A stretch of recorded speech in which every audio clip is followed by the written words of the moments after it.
Everyone, I'm Bishi, and today we are playing even more Apollo Justice Ace Attorney Trilogy. Took me a second. I was looking at the title over here, and I was like, okay, what order do I say these words again? Okay. Got it. Ruuuvo, why did your message do that? Do you see this? Why is it doing that? Why is it a column? Power of Chunk. Why is it doing that? Why didn't it go? Doesn't it usually go like the chat? Do it again. Do it again. There we go. Oh, there we go. Okay. That's normal. What's wrong with you? What's wrong with you? We do not shame people or emotes for how they look. You are all valid. Oh my god. Must have been a glitch. But anyway. So we were in episode 2, Turnabout Corner, and we had just gotten to the first to be continued. We're getting into... I don't even know if we're gonna get to the trial. It says trial day 1, so we might get to the trial this time. Let's do it. Yeah.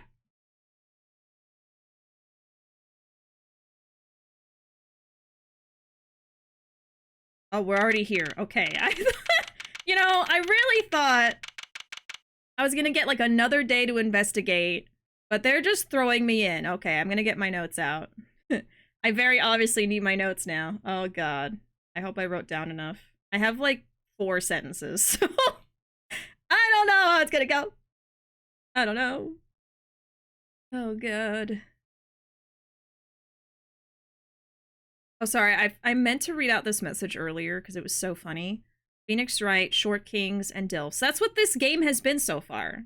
It's been a very good time. We have Short Kings and we've got Dilfs. But yeah, I feel like Apollo's curse is that he knows how to be a lawyer, but this is not your regular lawyer. Exactly, right? Like he studied. He was an apprentice to be a lawyer. He has the badge. He has the cookie badge. But his mentor got thrown in jail, and now he's unemployed. Doesn't know what to do. I don't know why no one's hiring this guy. Maybe because his mentor went to jail. Just kind of ruined this kid's life. So now he has to put up with whatever Phoenix is putting him through. Okay. June 16, 9:46 a.m. District Court Defendant Lobby number 2. He's a Craigslist lawyer now. A Craigslist lawyer? Bro, look at my lawyer. I'm going to jail. I got him off Craigslist. Oh. And of course, we've gotten more familiar with True C. Apparently, Phoenix's daughter is what they say. I'm still a little confused about how that works, but it's okay. It's all right. Maybe him and Edgeworth adopted. And, oh my gosh, how was your trip? I saw you got back into the US recently. I hope you had a wonderful time. I saw all your pictures. And thank you so much for resubscribing for 31 months. Let me get a star for you. And they're pink. We've got pink stars right now. They're super cute. Here is your star, and here you go.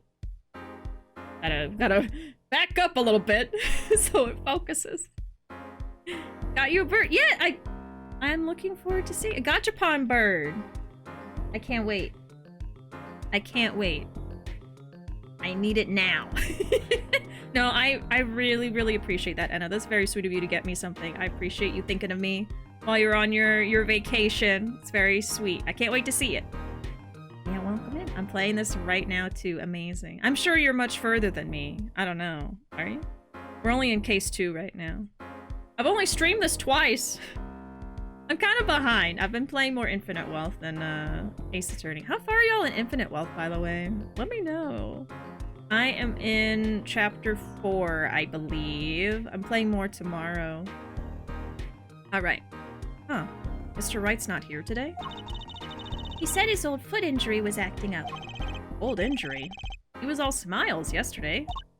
Yes, he smiled when he said we'd be fine as long as you're there, Trucy. Yes. Fine. We'll be fine. Here comes justice! Justice for Gotha!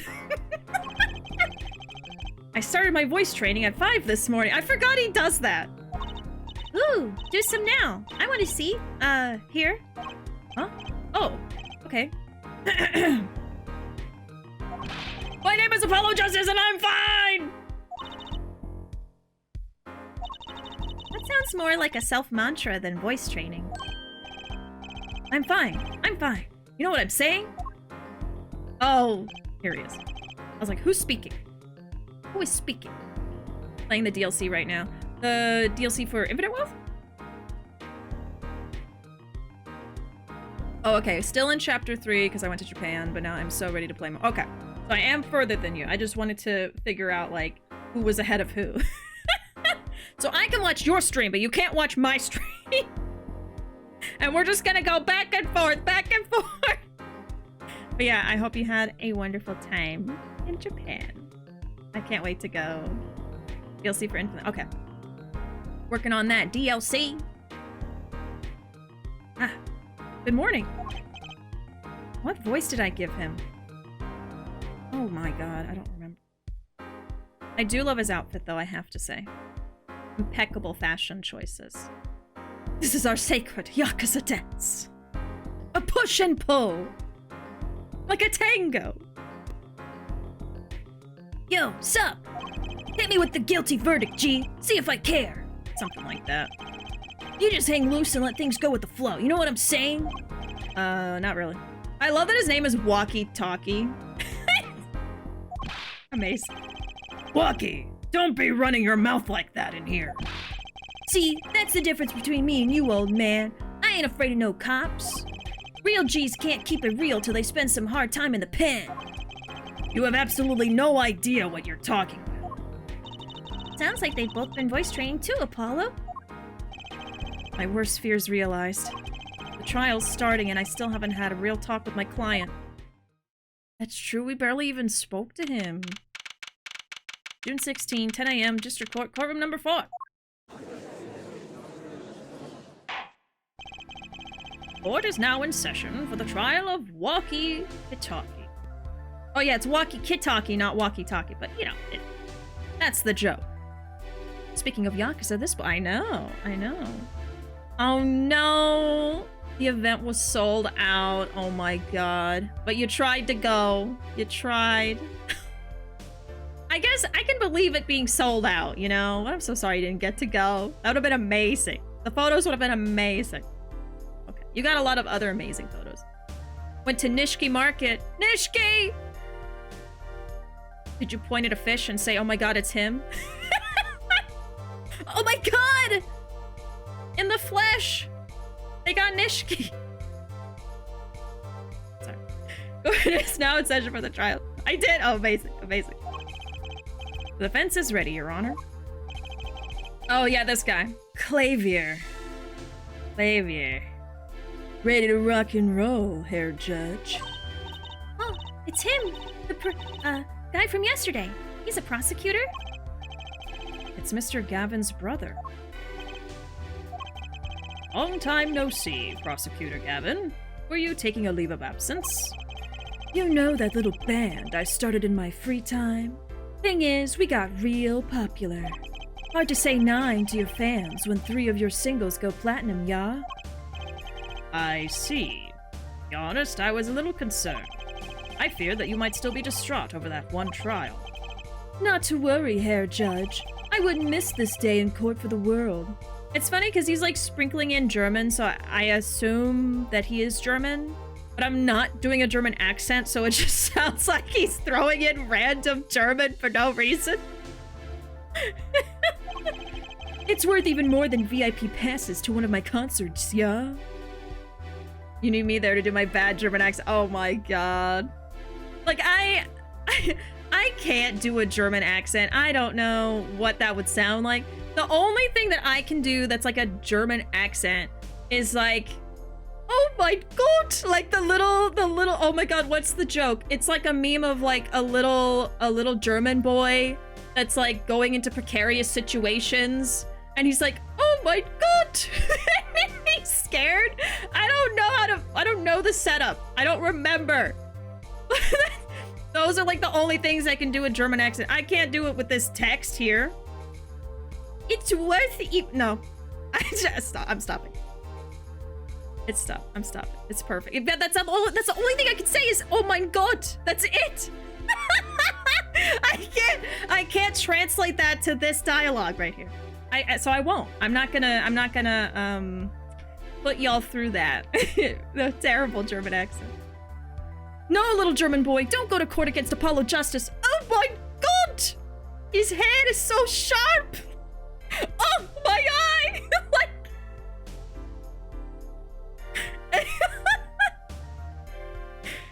Oh. You're giving Surfer Dude. Yeah, I mean, to me, that's what he's giving. I feel like he's giving Surfer Dude Rockstar guy, and I'm gonna stick with it because it feels right. It feels right. I don't think you meant to do that. It's making me laugh. And it just pinned their own message of lol to the top of chat. Because when you are in this stream, you lol. Thank you. Everyone needed the reminder. We're gonna go with the surfer accent, yeah. Oh my gosh. Okay. Anyway. It's worth even more than VIP passes to one of my concerts, y'all. How could I pass up a chance to see the true strength of the little boy who bested my brother? The little German boy? The little lawyer boy. It was worth canceling a show or two. Understood. May give your opening statements to the court. Now I can't do the voice anymore. I'm struggling just to do surfer now. I've confused myself. Before that, I was thinking, is the air in this courtroom not a bit serious?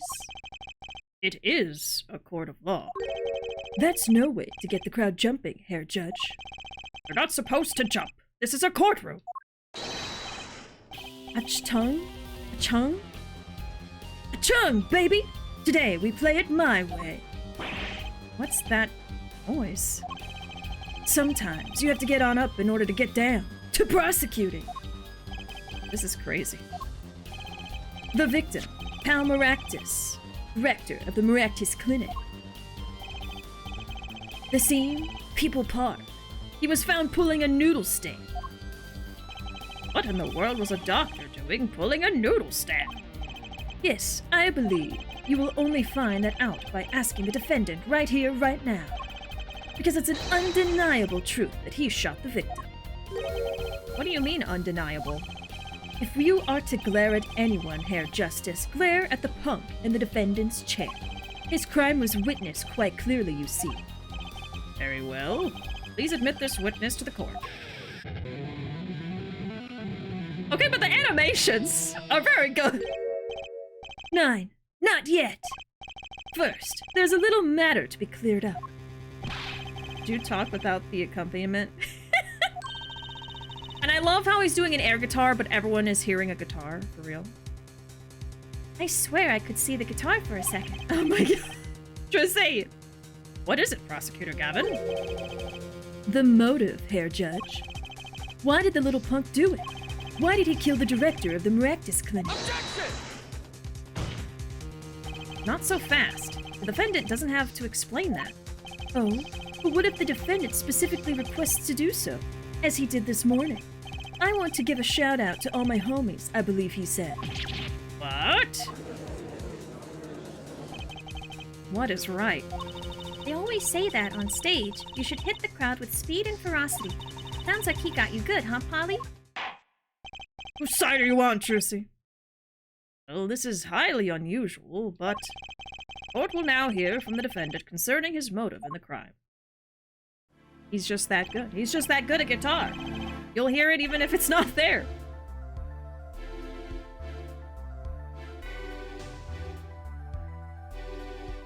If Clavier plays air guitar in the middle of a forest, does it make a sound? That's the real question. So, you, son, are the defendant. Joaquin, are you? I ain't your son, old man. You step to a Kitaki, you best be prepared to step strong.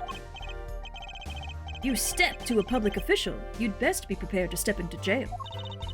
You gotta hand it to him. Waki sure has guts. It's not his guts I'm worried about. Well then, the court will now hear testimony on the defendant's motive. From the defendant himself.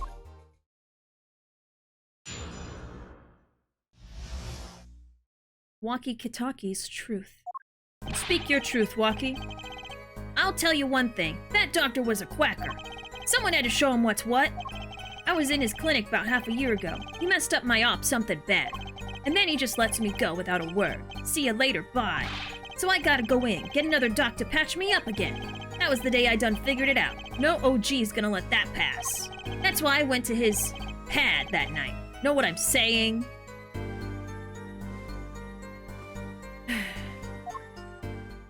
Yeah, but why was he there with the noodles? You're saying you were one of the victim's patients? A lot of stuff goes down when you're keeping it real on the street. True dat. I tell you one thing, that doc was whack. His vibes were whack, his clothes were whack, his noodles were whack. Very well. The defense may begin the cross-examination. I can't believe this is the first time I'm hearing about all of this.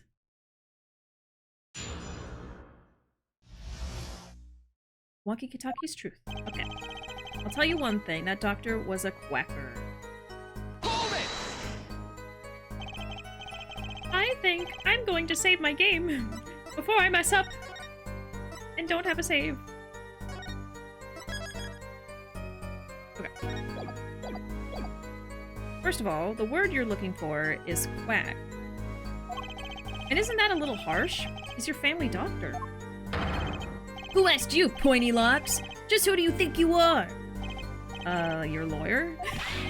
Look, I ain't trying to hear that. He was a quacker, plain and simple. Okay. Someone had to show him what's what. Hold it! By someone, you mean... Was there anyone with a score to settle with this doctor? Besides you, I mean?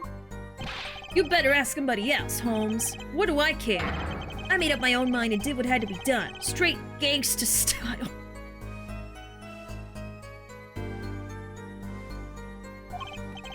Oh, Waki. But why were you so mad at this doctor? Yo, sit back and listen while I drop it, J-Man. Collaborate and listen. I was in his clinic half a year ago. He messed up my op. Hold it! So you were a patient at the Maractus clinic half a year ago? For what reason? I had what you might call a mark of honor. Can you explain precisely what was wrong? We had a little run-in with the Rivalis family. That's when I pulled a jack move. And ran into an ambush. Gee, busted a cap right at me! Please. Please. I want to thank this game for making Bishi say these words on stream. Oh my god. According to my sources, you couldn't stand the stress of waiting and ran in 15 minutes before the appointed time by yourself. Hey, I was more than a match for those guys. So you were carried to the Maractus clinic from there? Apparently, he was shot in the heart. Shot through the heart! Shot in the heart and he's still alive? I can catch bullets between my teeth.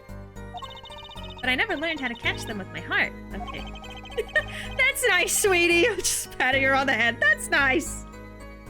I'm trying to win a case here, okay. The bullet stopped just sort of my thumper. You know what I'm saying? I would have been golden if it weren't for that whack dog. Can't even take out a stupid bullet. So, as you say, the surgery was a failure. That ain't all of it, Holmes. Okay. So, I'm gonna take note of that. So, he was...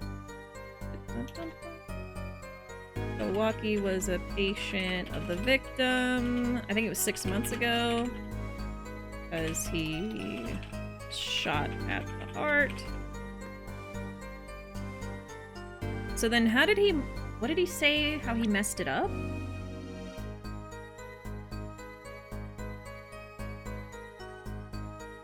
So he couldn't take out the bullet.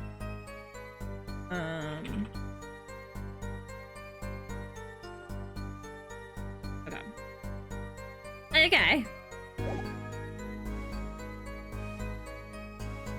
Poor Apollo all alone in this. I know, because even his, like, second-hand person, Drusi, is just like, I know how to do magic!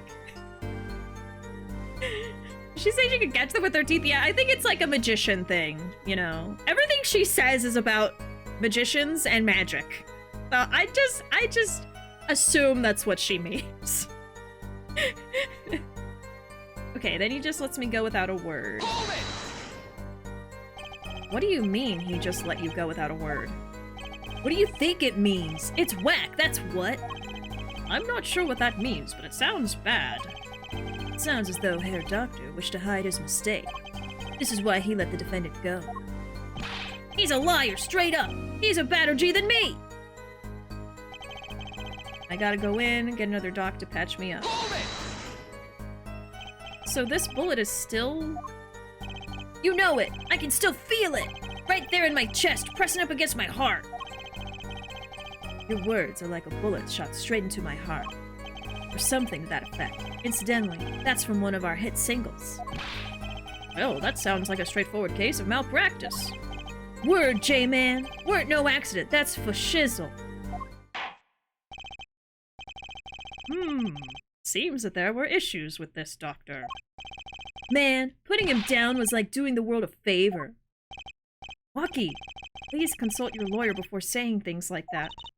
Chin up, Apollo. Back straight. Oh.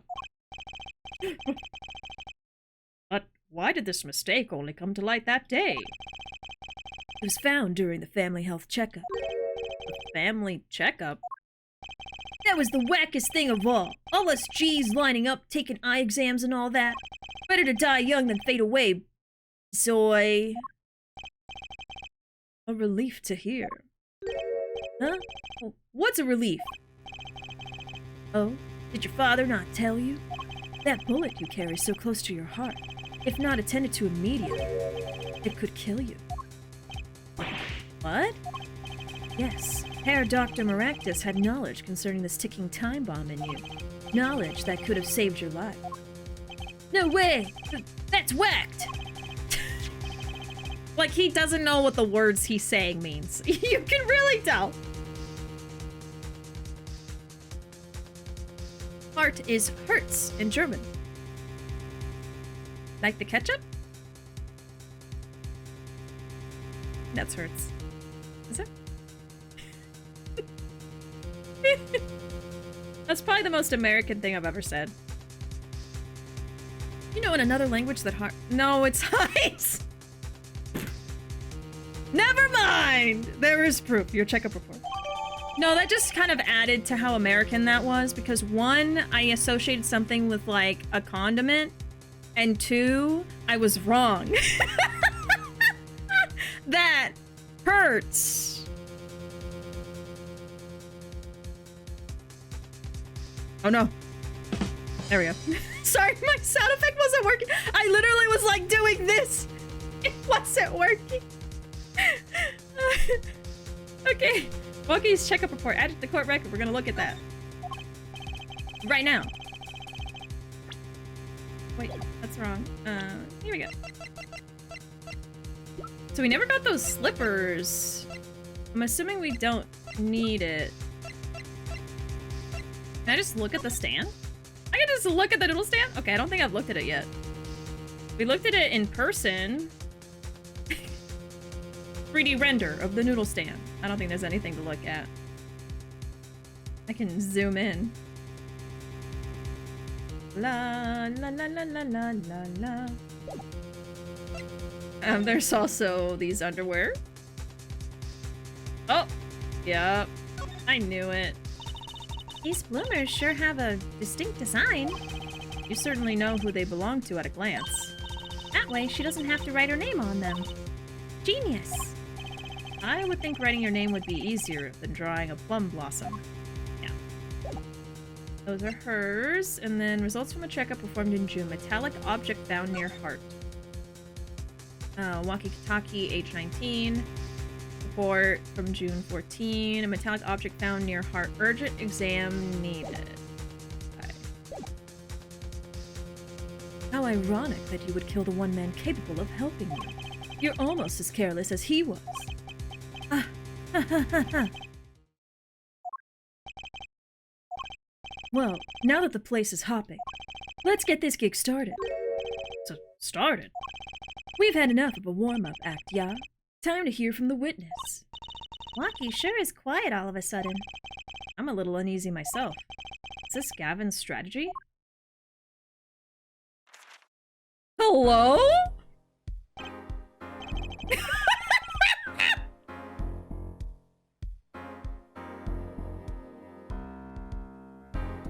Sir? So, you will tell us your name and occupation. Those cheekbones. My name is Wesley Stickler. Oh, wait! Profit society at large, under which definition I must confess to being unemployed. However, we must acknowledge the meaning of identity, which is commonly attached to this notion of occupation, and once we have accepted this reality, we see that our confusion is not gestalt per se, but derives instead from the vagueness inherent in all representations of thought. By which he means to say that he is a student. Hit him with that mew, I know! Before mewing was ever really recognized. He's a trendsetter. A junior at Ivy University, if I'm not mistaken. Yes, in the Department of Science and Engineering. Filled with curiosity for all things, I spend my days in pursuit of truth, honing my... Herr Stickler, please direct said curiosity to the case at hand today. Very well, Mr. Stickler. Please testify to the court about what you saw on the night of the crime. You asked quite simplistically what I saw. However, you must understand that Homo sapiens possess two eyes, and these designed to receive and interpret data, sending images in the form of... Did we all fall asleep? What happened? What just happened? Hello? A night in the park. Did I skip somehow?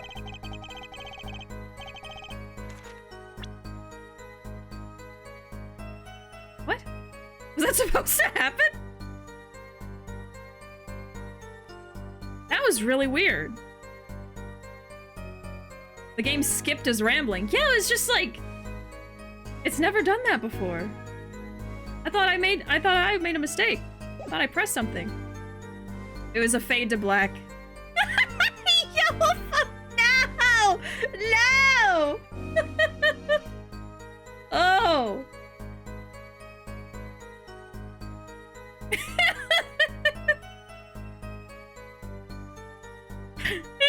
He was in my ear like, hey, pretty mama, let me whisper in your ear.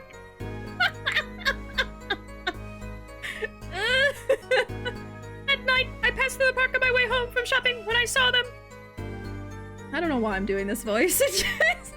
It just came out when he started rambling. I mean, what is he doing? Like, you can tell he's literally doing it on purpose. Okay, I passed through the park on my way home from shopping when I saw them. One man pulling a stand, another man facing him. I saw them quite clearly. The man facing the victim was the defendant. In his hand he held, yes, a pistol. It was pointed at the man pulling the stand. A shot. The bullet hit the man pulling the stand from the front square of the forehead. Was there anyone else in the park at that time? I could say with 100% accuracy that there was not. Okay, so you're saying you're the only witness. I know his lips, always ready to kiss. The pistol our witness refers to is this. The court accepts this into evidence. Pistol added to the court record. Let's look at that. Have a slice of that. Oh wait, let me read it. Weapon left at the crime scene. 2 rounds were fired. Fingerprints were wiped. 2 rounds. Does that match up? No, single bullet to the temple. Okay. It even says it right there. Single bullet. Okay, so we have one inconsistency already. Gun was fired twice, but victim only shot once. Okay, got it. I missed Bishi streams. I can't talk while in Japan. Oh, Anna, I missed having you. Always a wonderful time when you're here. Okay, we gotta play some games together sometime. Whoa! Don't point that thing at me. Don't worry, I can handle myself around guns. Magic guns, at least. The ones that pigeons come out of. Pigeons? Very reassuring. Are they her pet pigeons? I don't think there's anything else right now. Okay. Very well, Mr. Justice. You may cross-examine the witness. Yes, Your Honor. Lucy? Why are you staring like that at the witness? That man. I can't help but feel I've seen him somewhere before. Night in the park. Alright, that night I passed through the park on my way home from shopping when I saw them. Hold it! On the way home from shopping, you say? Why go through the park?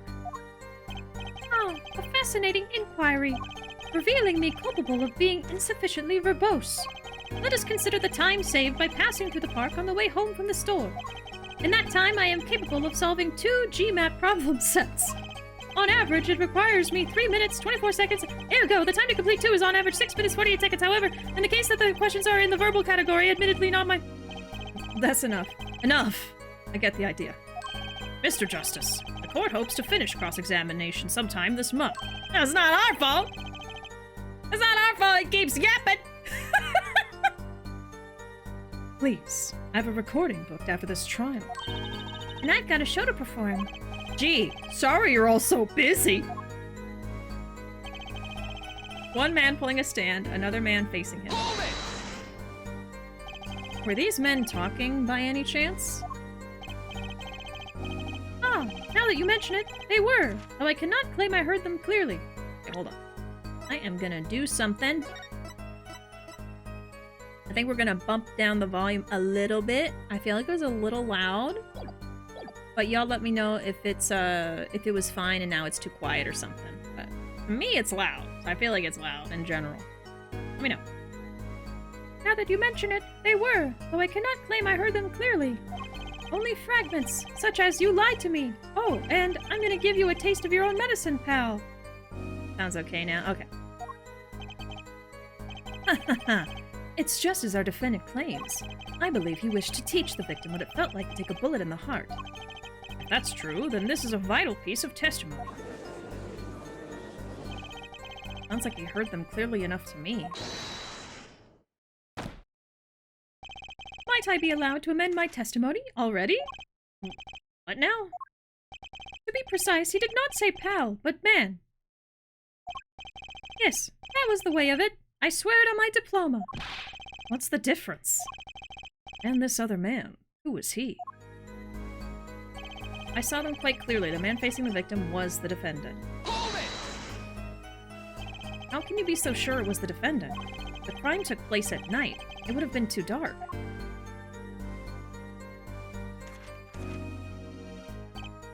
Perhaps I was remiss in not mentioning this earlier. Huh? You see, in class, I always sit in the very backmost seat. Do you know why? Who cares? Because I do not wish anyone to copy my perfect notes. And this relates to your testimony how?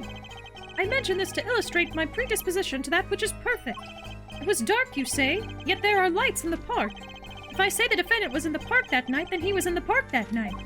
It is a hard, immutable fact. Look at that cheekbone contour! Look at that! Look at that angle!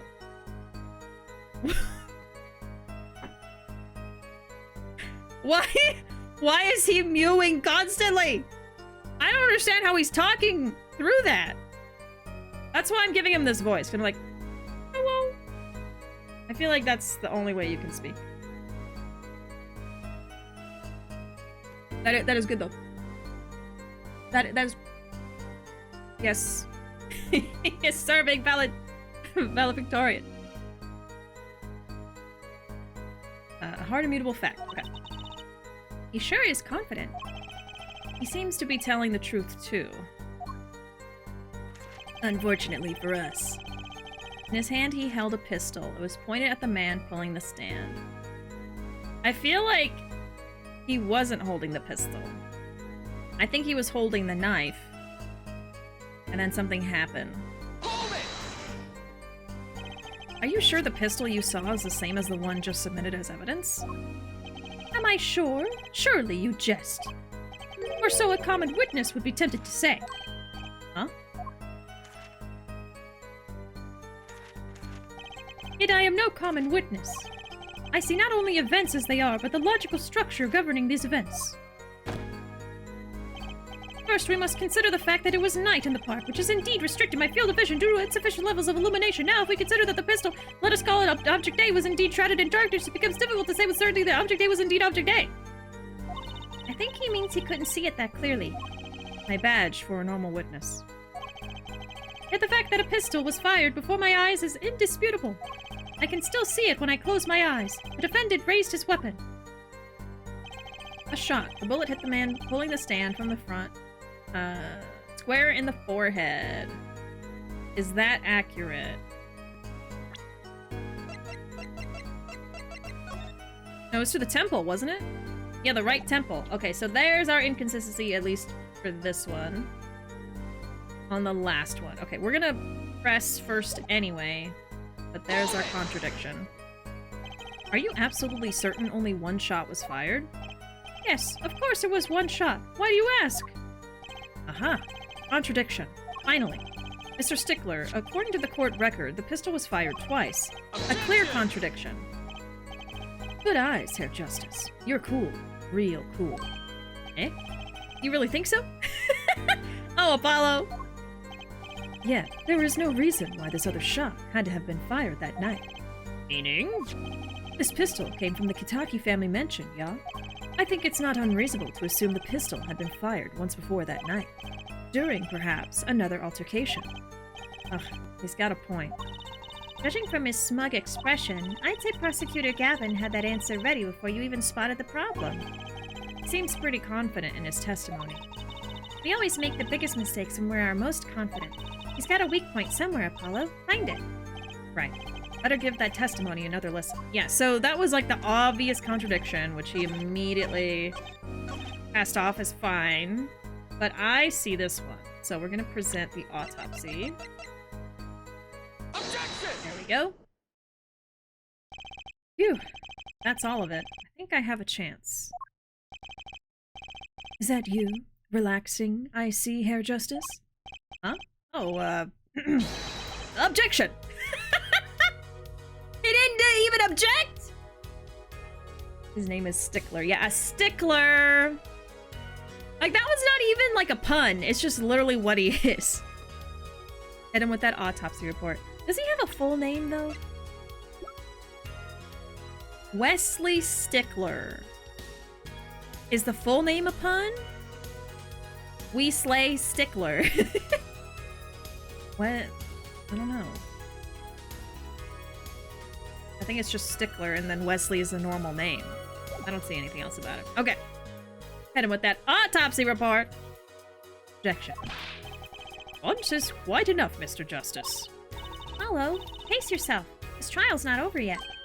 Oh, right. Look at this.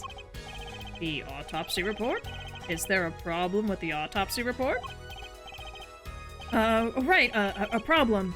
Problem, yes. The problem is the location of the entry wound. Location? You testified that the killer shot the victim square in the forehead, did you not? Ah, I have already determined your angle of inquiry. Allow me to explain. It is quite simple, really. First, understand that when I say square, I speak not of geometrical... What do I mean by this? For example, the deflection of a meter is 1/6 of the five length of the light emitted by krypton particles, we all know. In addition, it is a well-known fact that krypton particles are very invisible to the naked eye, which points to a basic fallacy in your line of reasoning, namely, that would... Mr. Justice. Yes? Was your objection to these, krypton particle things? This is the big time, and you are obsessed with something so small. You disappoint me.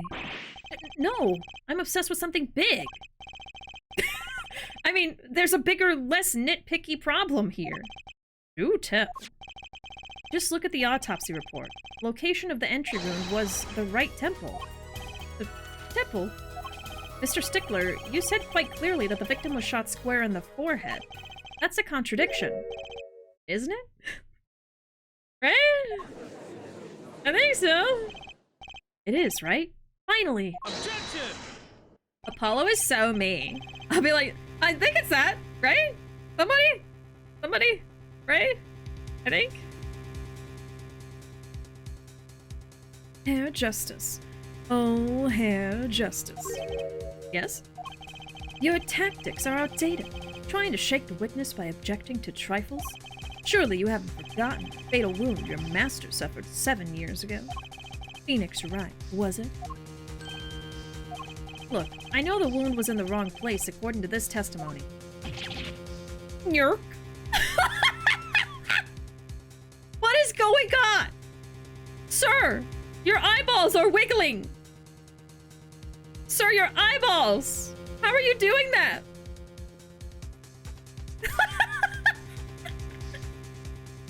His face. New animated emote right here.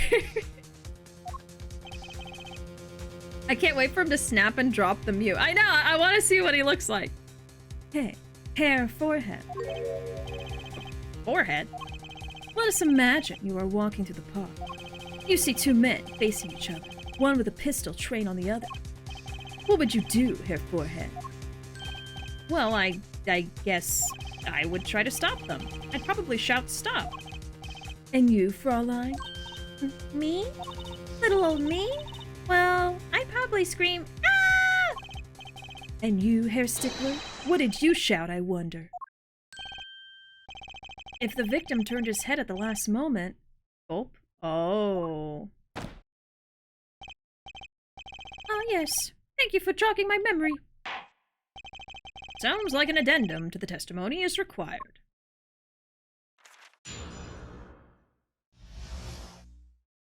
Okay. As soon as the killer raised his pistol, I took action. Sure you did. Cease this at once, you two, I cried with composure. With composure. And why is he in the park at night in this gown? In his graduation clothes? What's going on? The victim turned in the direction of my voice and a shot rang out. Whereupon our cowardly killer, the defendant, appeared to have become frightened. Tossing the pistol aside, he fled from the scene. He probably just screamed, or he's lying about everything and he wasn't even there. I see. So you attempted to stop the crime. Indeed, with composure. Well, maybe the criminal wouldn't have fired if he hadn't shouted like that. That doesn't really matter now, unfortunately. Let us consider this new testimony, shall we? Observe the diagram, if you would. He didn't say, look at this photograph. He's sick of my jokes. It's the only clothes he can afford thanks to student loan debt. Dang. Dang. He spent all his money that he had left on that gown, and now it's the only clothes he's got. It's just his outfit now. The witness, Mr. Stickler, was it? Stood here. He shouted, "Oh, stop, please," or something of this nature. And the victim responded by looking in the witness's direction. Okay. If the killer were to have fired at just that moment, as we can see, the bullet would have struck the right temple, as in the report. That does seem to be the case. Witness the power of a junior in Ivy University's Department of Science. Very well, Mr. Justice. You may cross-examine the witness. Oh boy.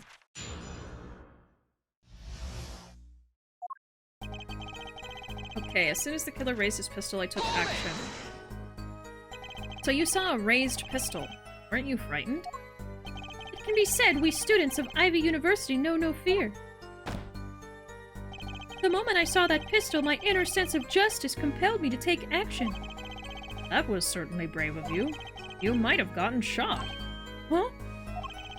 You certainly were lucky. If I were in the killer's shoes, I certainly wouldn't have left a witness behind. He actually looks like he had no idea he was in danger. Regardless, I attempted to halt the bloodshed. Cease this at once, you two, I cried with composure. Are you sure both men were able to hear your voice? They were, of course. My high, exquisite voice echoed through the park. Oh, see? He does have a high voice! I don't know how I knew, but I did. And the victim responded to that clarion call. Quite. Victim turned in the direction of my voice and a shot rang out. Did you hear the gunshot at the same time as the victim turned? Indeed, I would say about the same time to be precise. And the victim didn't ask you for help? It can be said that he didn't have time to ask. He didn't even have time to take a single step. I'm totally sure that the killer fired because Mr. Stickler startled him. Don't say that too loud, Trucy, please. Please. Whereupon our cowardly killer appeared to have become frightened. Can you describe the killer's actions more clearly? He seemed quite surprised, especially considering that it was he who did the deed. As we can see, human psychology is a tangled web indeed. He simply couldn't believe what he had done. He shot, he panicked, a common tale, but true. Unfortunately, before I could take further action... Tossing the pistol aside, he fled from the scene. You didn't try to apprehend the criminal? It all happened so fast, I'm afraid I hadn't the time. Doesn't something about that strike you as odd, Apollo? What? The killer was in a hurry, right? He fired the pistol and tossed it right away. According to the testimony, that's what happened. In that case, I'd expect to find something that we didn't find. Find something? Find what? I liked that contradiction. Kinda sad to see it go. Not as sad as I feel. What do we do now? At least the testimony's getting a little clearer. She's right. Maybe I can find something to use in this new testimony. So she's implying the last dialogue is iffy. So what else would we expect to see?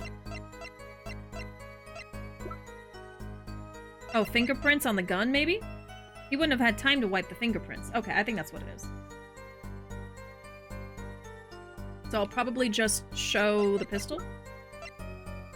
I think so. Let me save first. Just in case I'm wrong. Hey, Arkham, welcome in. Welcome. Why are his lips so tiny? He's, like, mewing. He's doing that thing where you, like, suck in your cheeks. Look at his cheekbones. He's doing that. We don't know why. He's just like this. Yeah, welcome in. I hope you had a good weekend. You had a good day. We are cross-examining this witness here right now. Okay, I'm gonna present the gun. Objection! Yeah. Wait a second. Tisk, another misleading request. Yet you're so beholden to your own mode of discourse, you can't see how it affects you. Come again? Wait a second, you say. A second?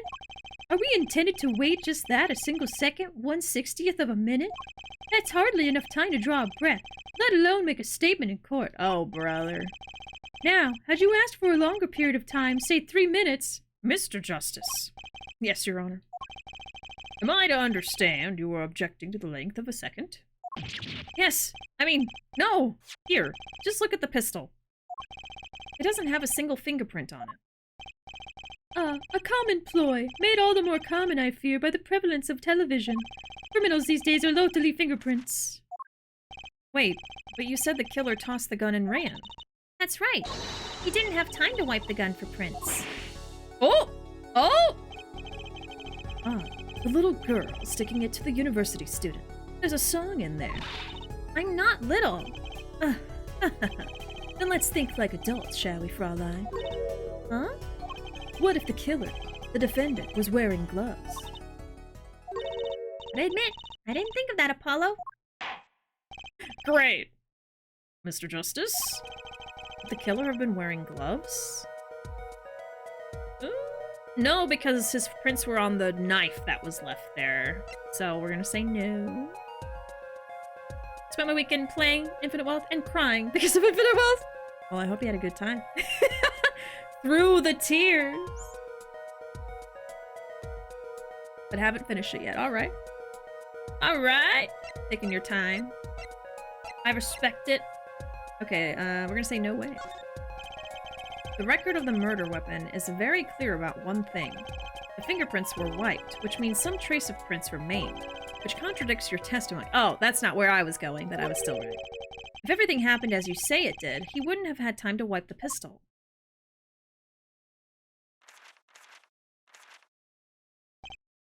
That may be, but it does not change what I saw. The killer, the defendant. He threw down the murderous weapon from his hand and fled. Oh, I should have stayed on that face a little longer, his sparkly shoujo eyes. And this pistol was found at the scene of the crime, strongly suggesting that this was the weapon he disposed of. That sounds solid to me.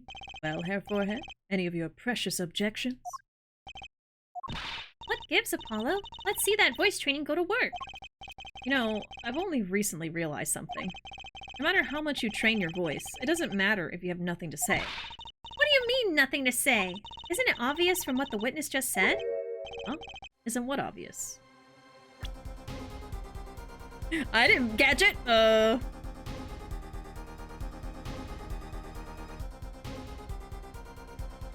I mean, we do have the blade still that I'm thinking about, too.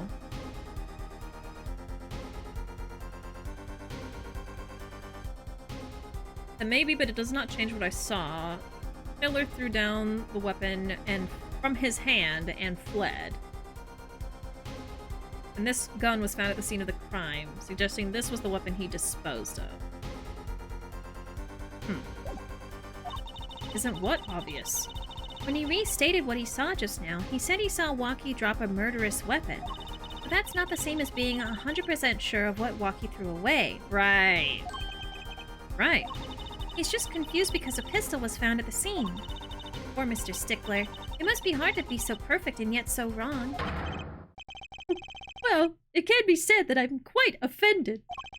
While it is indeed true that once in my youth I wrote a love letter that was seized by the teacher and posted on the blackboard for all to see, and for this appellation horror might as well be prefixed or... Okay. What we can say for certain is that the witness saw the killer throw something. Does the defense have anything to say about this? Well, if what he threw wasn't a pistol, then it had to be something else. At least one person on the defense team seems to be thinking. I'll wipe that smile off your pretty face, Gavin. Perhaps you can inform the court as to the nature of this something else. What did the killer throw away before fleeing the scene? That would be the blade. Yeah. You can clearly see a very apparent fingerprint on the gun, the witness. Nuh-uh! I don't think so. Is that a sword? I saw one of those on the late-night movie last night. Great. A sleep-deprived judge. This knife was found at the scene of the crime, with the defendant's prints on it. His prints? This single piece of evidence proves two important things. One, that what the defendant threw down wasn't a pistol. Two, that the defendant wasn't wearing gloves. Okay, so... threw down a blade and wasn't wearing gloves. Indeed. Oh, Herr Forehead, you're forgetting two other things you've just proven. Huh? One, that the man the witness saw was the defendant, Mr. Waki Kitaki. Two, that the defendant was holding a knife with the intent of harming the victim. Oh. Indeed. Never underestimate a Gavin is the lesson here. This court is of the opinion that our witness is fond of making assumptions. In that light, I believe it would behoove us to hear about what really occurred. Behoove. With less assuming, please.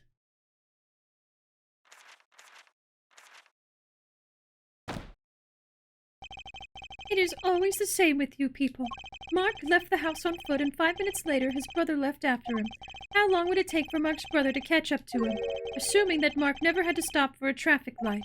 Assuming, yes, that's what I said. Assuming, as if that were a probable situation at all. Yet here you are, assuming that my assumption is no better. What this court assumes is that the witness will testify as to what happened after the shot was fired.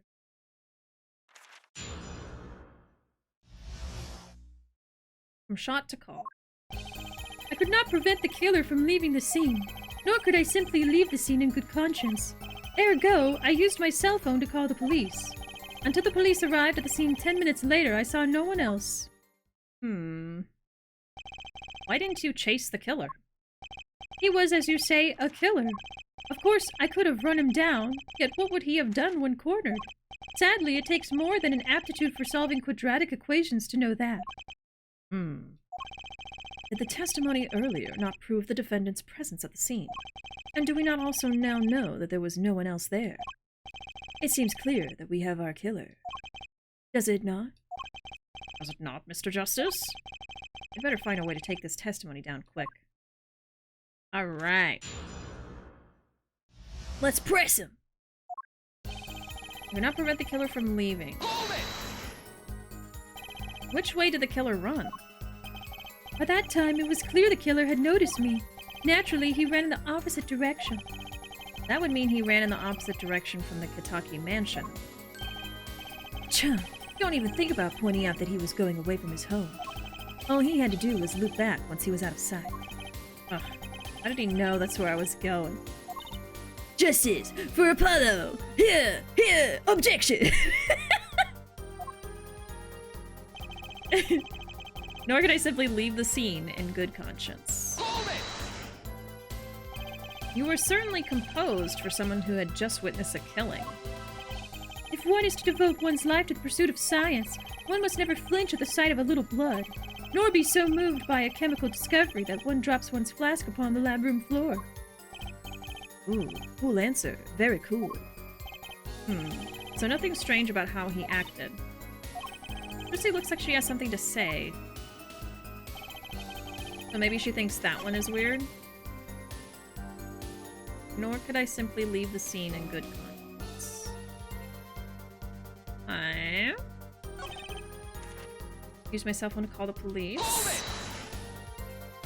Wasn't your first thought to call an ambulance? It can be said that I have dabbled in medicine. The injury I witnessed, namely a single shot to the head, tends to result in death.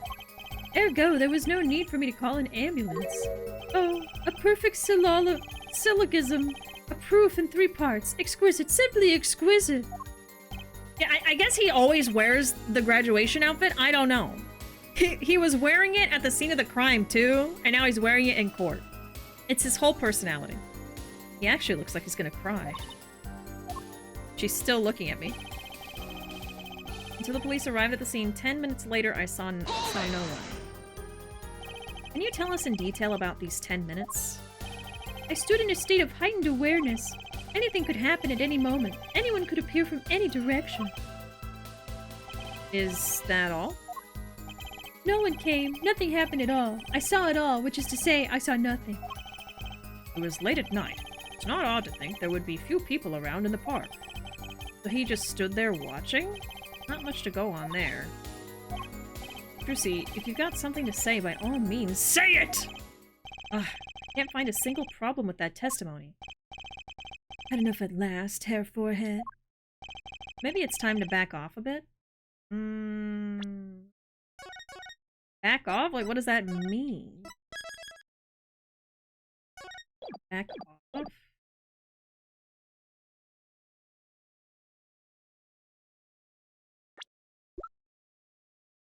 I mean, I didn't notice any contradictions either.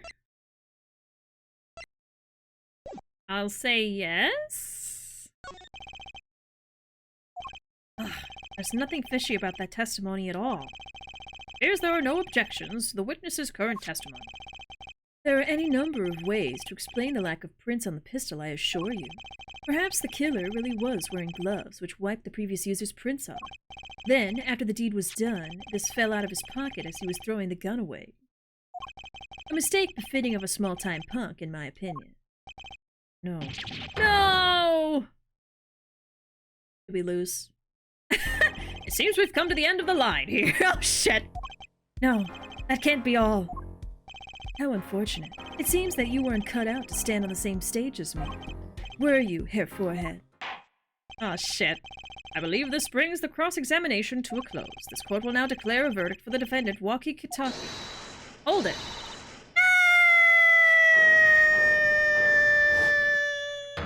Oh, shit! Trucy? Nobody move! What's the meaning of this? Who are you? There'll be no verdict in this court. Not yet. Wait, are you one of the Kitakis? The Kitakis? You mean the notorious gangsters?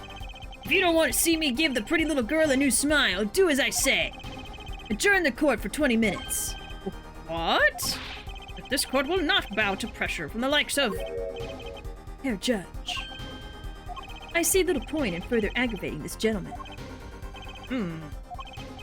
Recess. 20 minutes, or I promise you, you'll regret it. Or Trucy! Wait! How did he disappear so fast?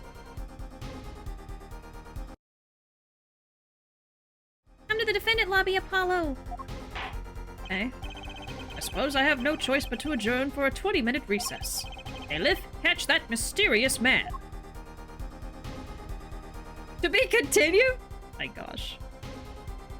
What is going on here? Oh no! I feel like she's fine. There's something going on here. There's something happening. I'm gonna save. Wesley, I think his name was. Wesley is a theater kid who stole it from the costume rack because all he has at home is rags. Oh! Because of all that debt. Let's keep going. June 16, 11:17 a.m. District Court, Defendant Lobby Number 2. Imagine that was the cliffhanger, though, from last time. We end right there. Trucy! Trucy? You move quick, Apollo. Good show, good show. Trucy? You're okay. I thought... Sniff, sob, ball. He's crying! Don't cry, Apollo. Those good-for-nothing gangsters. There are some things you just don't do. I'm pressing charges. Wait, just calm down, Apollo. Or else... Oh. Ah! What the heck is that?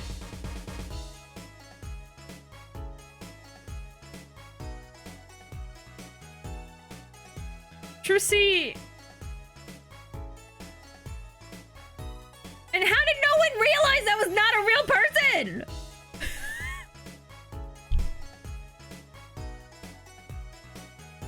She just pulled out a dummy and fooled the whole courtroom. What the heck is that? Surprised? This is one of my best tricks. The amazing Mr. Hat. You look marvelous, darling. He's also a ventriloquist. Yeah, Professor Layton? He's a big hit on stage at the Wonder Bar. Yes, I am a big hit. Ha ha ha. Well, what do you think? Do you like it? You mean you... Trucy! There are some things you just don't do. I'm pressing charges. Apollo, now's not the time to be threatening me. It's you who's being threatened here. Huh? Remember what you said to Waki's father yesterday? You promised you'd save his son. But that testimony was rock solid. What are you suggesting I do? Look, once the judge declares a verdict, it's all over.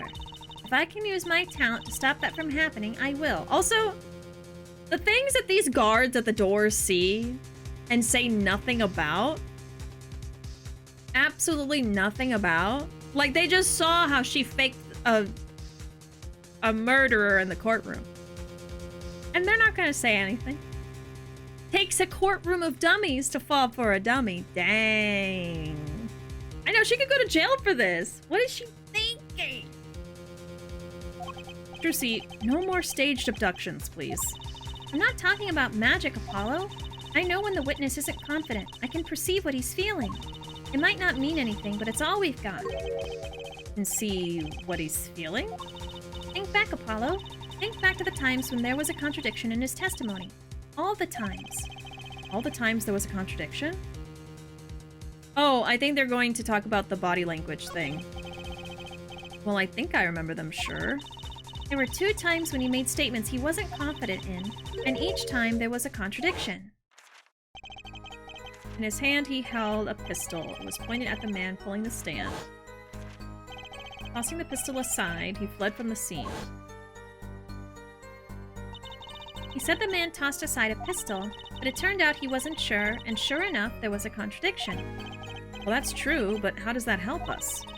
Didn't you notice anything? Whenever he made a statement he wasn't confident in, he displayed a certain habit. Is it when he looks at the book? In his hand he held, yes, a pistol. It was pointed at the man pulling the stand. Or it's the ...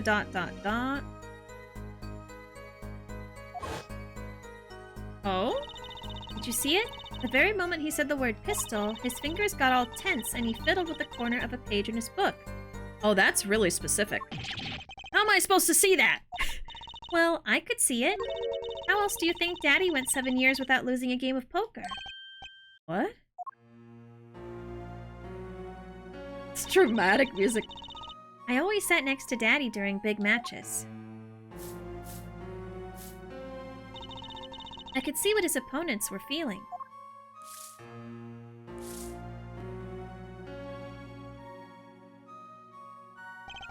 You mean that's how Mr. Right won all those games? It's not cheating officially. I wasn't looking at their hands or anything. And I wasn't there all the time either. Daddy's quite good at poker after all. But not good enough to go undefeated that long. Great. So he cheated. Well, what does that do for us?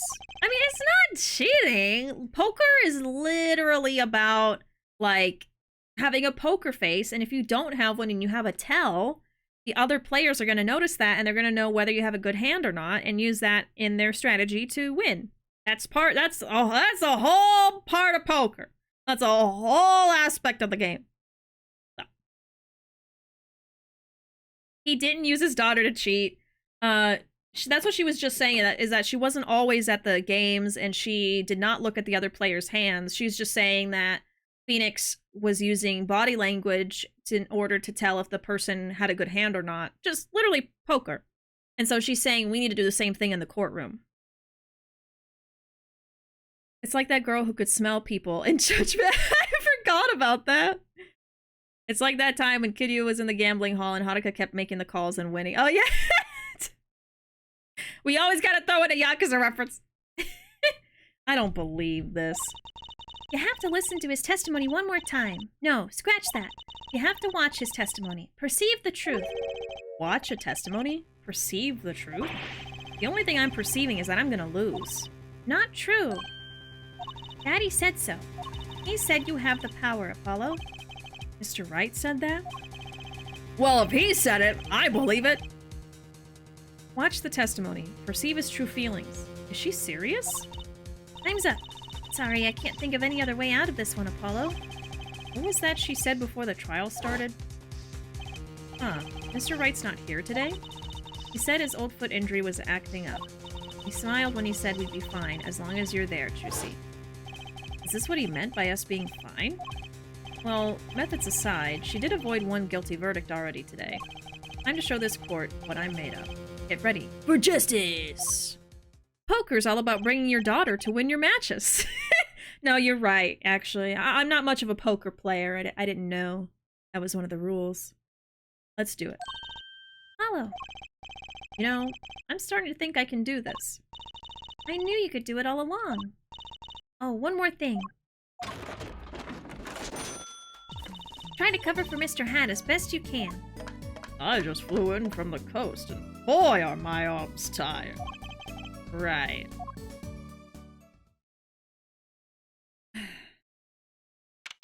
She's silly. Bring your daughter to work day every day. June 16, 11:40 a.m. District Court, courtroom number 4.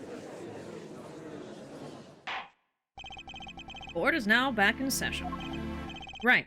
We're fine. I'd like to say to the young lady standing next to you, Mr. Justice. Oh, you mean me? Don't you have anything to report? Anything concerning the mysterious phantom in the silk top hat? Ah, right, him. Don't worry about him. I settled that. You settled that? Yes, it was an out-of-court settlement. Right. Perhaps Fraulein would have us believe it was nothing more than a passing dream. A fantastic illusion. Now you see it, now you don't. Am I right? I think he's on to me. I wish you would stop being so cool. Let us dispense with these niceties and get straight to the matter. What are your plans for our gifted witness? Right. The defense would like to request another cross-examination. Because I forgot to ask something. There was no issue with the witness's previous testimony. I will grant your request, however. This court will not permit stalling for time. Understood, Your Honor. Don't forget, Apollo. When he isn't sure about something, he has a habit of fiddling with his book. Okay. So he's already fiddling with it right now. Okay, there we go. I could not prevent the killer from leaving the scene, nor could I leave the scene in good conscience. Ergo, I used my cell phone to call the police. So this is the one we need to react to. Until the police arrived at the scene, 10 minutes later, I saw no one else. Okay. We've got our answer. I'm not sure I'm qualified to watch testimonies after all. Focus, Apollo. Find his weak spot. Focus. Only were that easy. My ears hear what he says. My eyes see his expression. Do I have to do something more? What other senses do I have? Smell him! What's this? My bracelet? Bracelet? What's her bracelet got to do with it? Hello? I like this, like, backwards music. What's going on? My bracelet feels different somehow. I think Daddy was right. You can see it, can't you, Apollo? You're almost there. Find the weak spot in his testimony. I know this sounds crazy. But my bracelet is trying to tell me something. Okay. You think he can afford a cell phone? He must be lying. We're having this long-going headcanon that this guy is just dirt broke. It's hilarious. Okay. Could not prevent the killer from leaving the scene, nor could I leave the scene in good conscience. Ergo, I used my cell phone to call the police. Okay, so this is the one, because there's nothing here. Oh. We're gonna press on this again, see what happens. So, you called immediately after witnessing the murder? Police undoubtedly have a record of the call. Why not check with them? Wait, Apollo. This has to be it. Wait, you mean his habit? Don't forget, Apollo. When he isn't sure about something, he has a habit of fiddling with his book. The only time he even had the book open was here. Which means this is the place to look for this habit. I don't know how I know, but I know. Do you know that he knows? Know what? It's my bracelet. It's different somehow. I can feel it reacting to something about the witness. Your bracelet? Oh, look at it floating up there! You know, it's funny, I didn't realize he had this bracelet until today. I did not even know he had one. I saw it in his sprite earlier today. I was like, oh, he has a bracelet. I'm not sure I get this focus stuff you were talking about, Juicy, but I have a feeling that trusting my bracelet is the way to go. Okay, I just need to touch my bracelet with X as it reacts to the testimony. Perceive! Press X to perceive. What's going on? I can see the witness's face, his expression so clearly. It's filling my mind. I can see nothing else, hear nothing else. Apollo? Trissy, what's happening to me? And this is what I meant by focusing. Focusing. In this state, you can see everything, Apollo. Everything the witness does. That's great, but this is kind of freaking me out! Just look for for Mr. Stickler's Twitch, his habit. You remember it, right? You just gotta go to mrstickler.twitch.tv. No. Twitch.tv/Mr. Stickler. I forgot how my own streaming website works. You remember it, right? Sure. When he says something he's not sure of, he fiddles with a page of his book. You got it. Right now, you're looking at the witness's face. And your eyes are sort of bugging out. I'll bet they are. First, move your focus of attention down to Mr. Stickler's hand. His hand? You know what to look for now, but you have to be looking at the right place. She's right. I can only see his face like this. Time to try changing my viewpoint.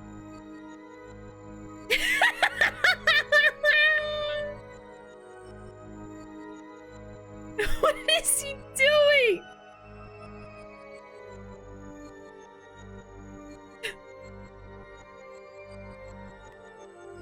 Oh my god. Paula must look so weird to the others in the court. She's probably just like staring down this guy. Changing my viewpoint. Moving your eyes? I know those lips. Like veins popping out of his forehead, yeah. He's focusing so hard, he's like going beet red. Oh. Fun fact, Apollo's bracelet was just decoration, and partway through development is when they decided to make it magical. Interesting! So originally he probably was just like, I'm gonna focus, but now they make it like an item. I don't know why they make it the bracelet. Maybe we'll see an explanation later. Perfect. Now you're really ready. Ready for what? Ready to perceive the truth behind the twitch. Perceive. Perceive. Try listening to the witness talk as you focus. Then watch for his habit. Right. You mean when he fiddles with the page? That's right. That's your signal to look closer to perceive with X. Find his weak spot and I guarantee you'll be able to give him the royal flush. Spoken like a true pokerhead's daughter. I'm a magician, thank you very much. So I have to pay attention to his words and his fingers. Don't worry if you miss it. You can always try again. Right. Look out, nervous twitch. Here comes justice. Ergo. Oh, right here. I used my cell phone. Confirm. Gotcha!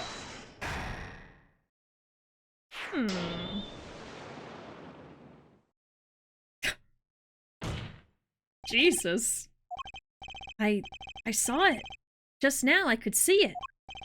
Mr. Justice, you have something to say about why your forehead veins are poking out? Why you look so focused? We stay in this mode too long, Apollo just passes out. I know. Do you have something to say? Oh, there's the banging of desks. It's quite bad for my circulation, you know. Mr. Stickler, allow me to ask you a simple question. Why did you fiddle with the page of your book just now? The very moment you mentioned your cell phone. What are you talking about? I'm curious now about this cell phone of yours. Mind if I ask a few questions? Oh, maybe it's the pink phone! What to ask? What to ask? Ask to see his phone. Oh. It's gotta be that one. Mr. Stickler, please show me your cell phone. Why? Whatever for? Show me and you'll find out. Well, I can't. I don't have it, you see. You don't have it? Mr. Stickler, is this your cell phone? Yow! Where did you get that? That's the phone from yesterday. Look, a cell phone. Someone dropped it beneath this tire. If the car moved, it would be crushed for sure. Wonder if it belongs to the doctor here. How strange, Mr. Stickler. Can you explain why your cell phone is sitting here in my hand at this very moment? Wait a minute. What is the meaning of this? This cell phone was found yesterday in the Maractus Clinic garage. Maractus? Why, that's where the victim lived. Yarr! That's impossible! Mr. Stickler, you lied to the court, didn't you? If your cell phone is here, how could you have called the police?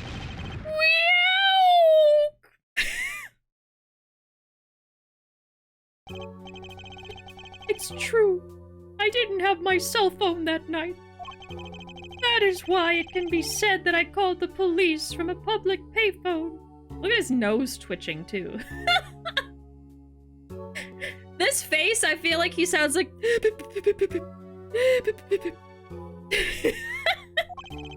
A payphone? So you didn't call your cell phone at all? Call on your cell phone, after all. Just where was this payphone located, Mr. Stickler? Well, to indicate it with a startlingly high degree of accuracy, it was right around here. That's quite a ways from the park. But why did you lie? There can be only one reason. He didn't want the court to know he had lost his cell phone, because it was found in the victim's garage. What are you saying? Mr. Stickler, you broke into the Maractus Clinic garage on the night of the murder. His cell phone tells all. But that's ridiculous! That makes it sound like I snuck into this fellow's garage to commit some crime. As though I were trying to kill him. Well, Dr. Maractus was killed that night. Well, yes, but no. This line of reasoning has to be against the rules. Yes, it's true. I lost my cell phone. But you can't prove that I lost it that night. Well, Mr. Justice, that cell phone was dropped the night of the murder. It does raise considerable suspicions as to a connection with the crime. Now's your chance, Apollo. Connect Mr. Stickler to the crime. Oh, bud.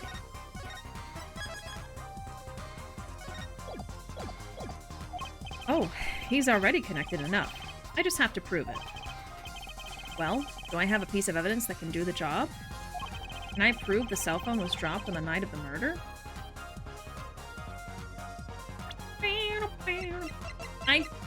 I think so.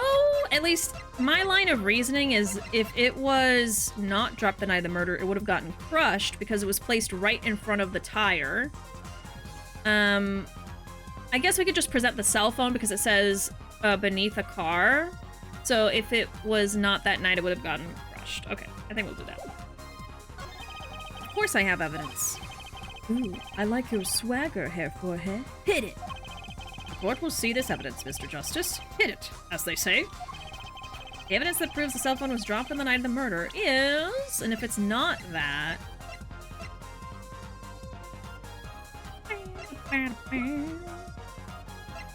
I think that's gonna be it. Take that! Well, Prosecutor Gavin? No comment, Herr Judge. I think I messed up. No dice, Mr. Justice. Penalty. Oh, shit. Apollo, remember where we found that cell phone? Uh-huh. If it had fallen on the ground before that night... That's right. The cell phone would have been crushed. So how do I prove that? Your Honor, one more chance, please. Okay, hold on. So then what do I use to prove it? Is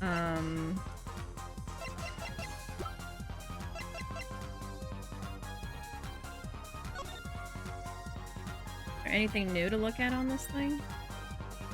I mean, it's in the description. Beneath a car.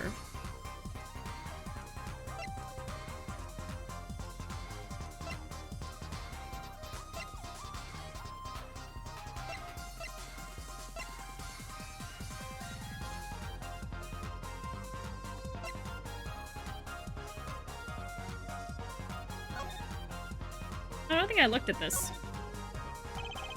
The label reads fingerprint powder in some strange language. How do we know for sure? What if this is really a jar for something else like jam or honey? Why would anyone go through the trouble? Well, so the police don't find out, that's why. I hardly think possessing fingerprint powder is a crime. Oh, I guess. That's boring. I think that's it for that.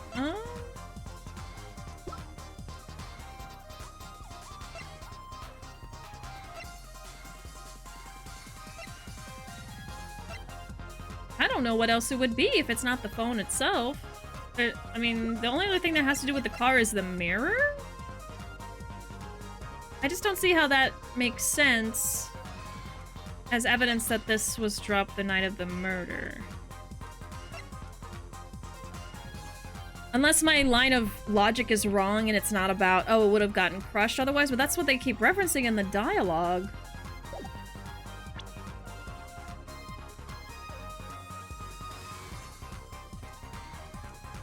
Yeah. If it had fallen on the ground before that night, the cell phone would have been crushed. That's exactly what they're going for. But I don't know what other evidence would prove that other than the phone because of the description. Hey friend, welcome in! Howdy! How you doing? How was your weekend? You're having a lovely evening. We are doing some Ace Attorney tonight. I'm struggling now, of course, but I'm trying my best. So these 3 things were found in the garage that night.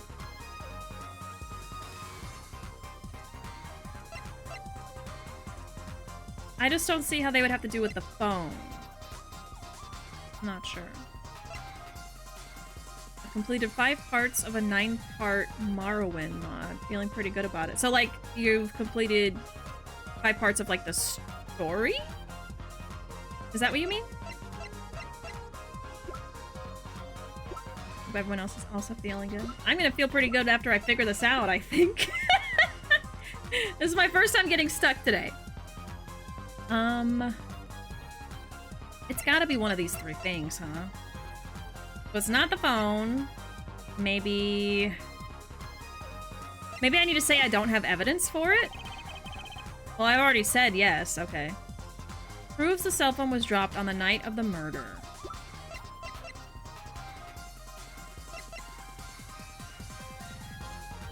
Would it be the underwear? Because it was in the exhaust pipe? I do not know what it wants me to do. I do have a save I could load if I get it wrong again. I'm gonna go for the underwear? I'll prosecute Gavin. No, it was not the underwear. It was not the underwear. Oh my god. Okay. What is going on? Is it the mirror? I swear, like, I'm following the logic, but I do not at all understand what it wants me to do. Oh, you're making the mod! Okay, that was my other thought, but I really wasn't sure. I didn't know you made mods. I'm making the mod. It's 3 separate quests with 3 phases. I'm now working on Quest 2 Phase 3, which means I'm over halfway through. Oh, that's amazing! I didn't know you made mods. That's so cool. And you're almost done. You're getting there. I'm so sorry. I was like, what? Didn't until a few months ago. Oh, that's so cool. So you've recently gotten into modding? Morrowind was really fun. I liked Morrowind. I liked Skyrim. I think I played a little bit of Elder Scrolls too. I didn't finish any of the games. Because I would be obsessed with it and play it a lot, and then I fell out of playing it. I was terrible about that a while ago, but I try to finish games nowadays, but they're very fun to just like get lost in. And of course, especially for the older games, lots of mods out there. I've seen so many silly mods on YouTube of like Skyrim specifically. It's been modded so much. So much. There's the oh my god, what is he called? The train. What is his name? Oh, Thomas. Thomas the tank engine, I think. There's a bunch of edits with that I've seen. Just like different sound effects. So funny. Skyrim modding community is huge. Yeah, I wonder if Skyrim is one of the most modded games out there. I really feel like if there is some kind of a like record of that, I feel like Skyrim would win #1. But amount of booba mods is wild.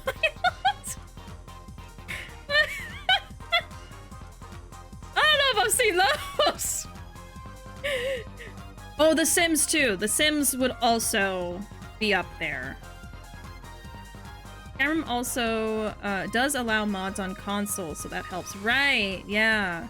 I actually heard that Baldur's Gate 3 is going to be allowing mods on console soon, and they're going to be having like official mods that you can use, and thus they're going to be cross-platform, so you can put them onto like your PS5 playthrough as well, which I thought was really exciting because I do love playing Baldur's Gate, but we only have it on console, and I've thought about, oh, these mods look cool, but I don't have it on PC, so if you have BG3, Eventually, at some point, you'll be able to mod it whether or not it's on PC. Very cool. Okay.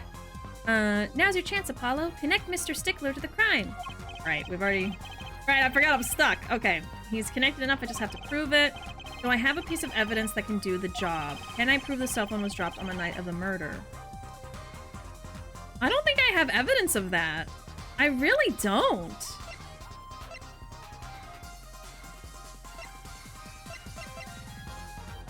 Like, I could try the mirror, but I don't feel like I have what I need.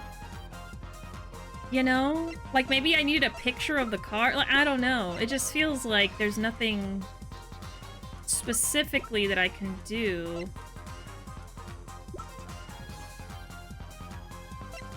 I'm gonna try to say no and see what happens.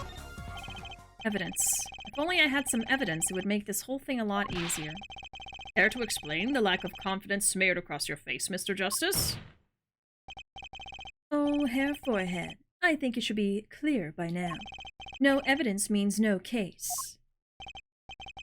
Guess this is it, then. Time to go for broke.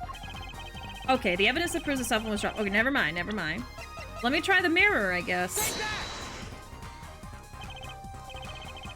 It was the mirror! I don't know what that has to do with the phone.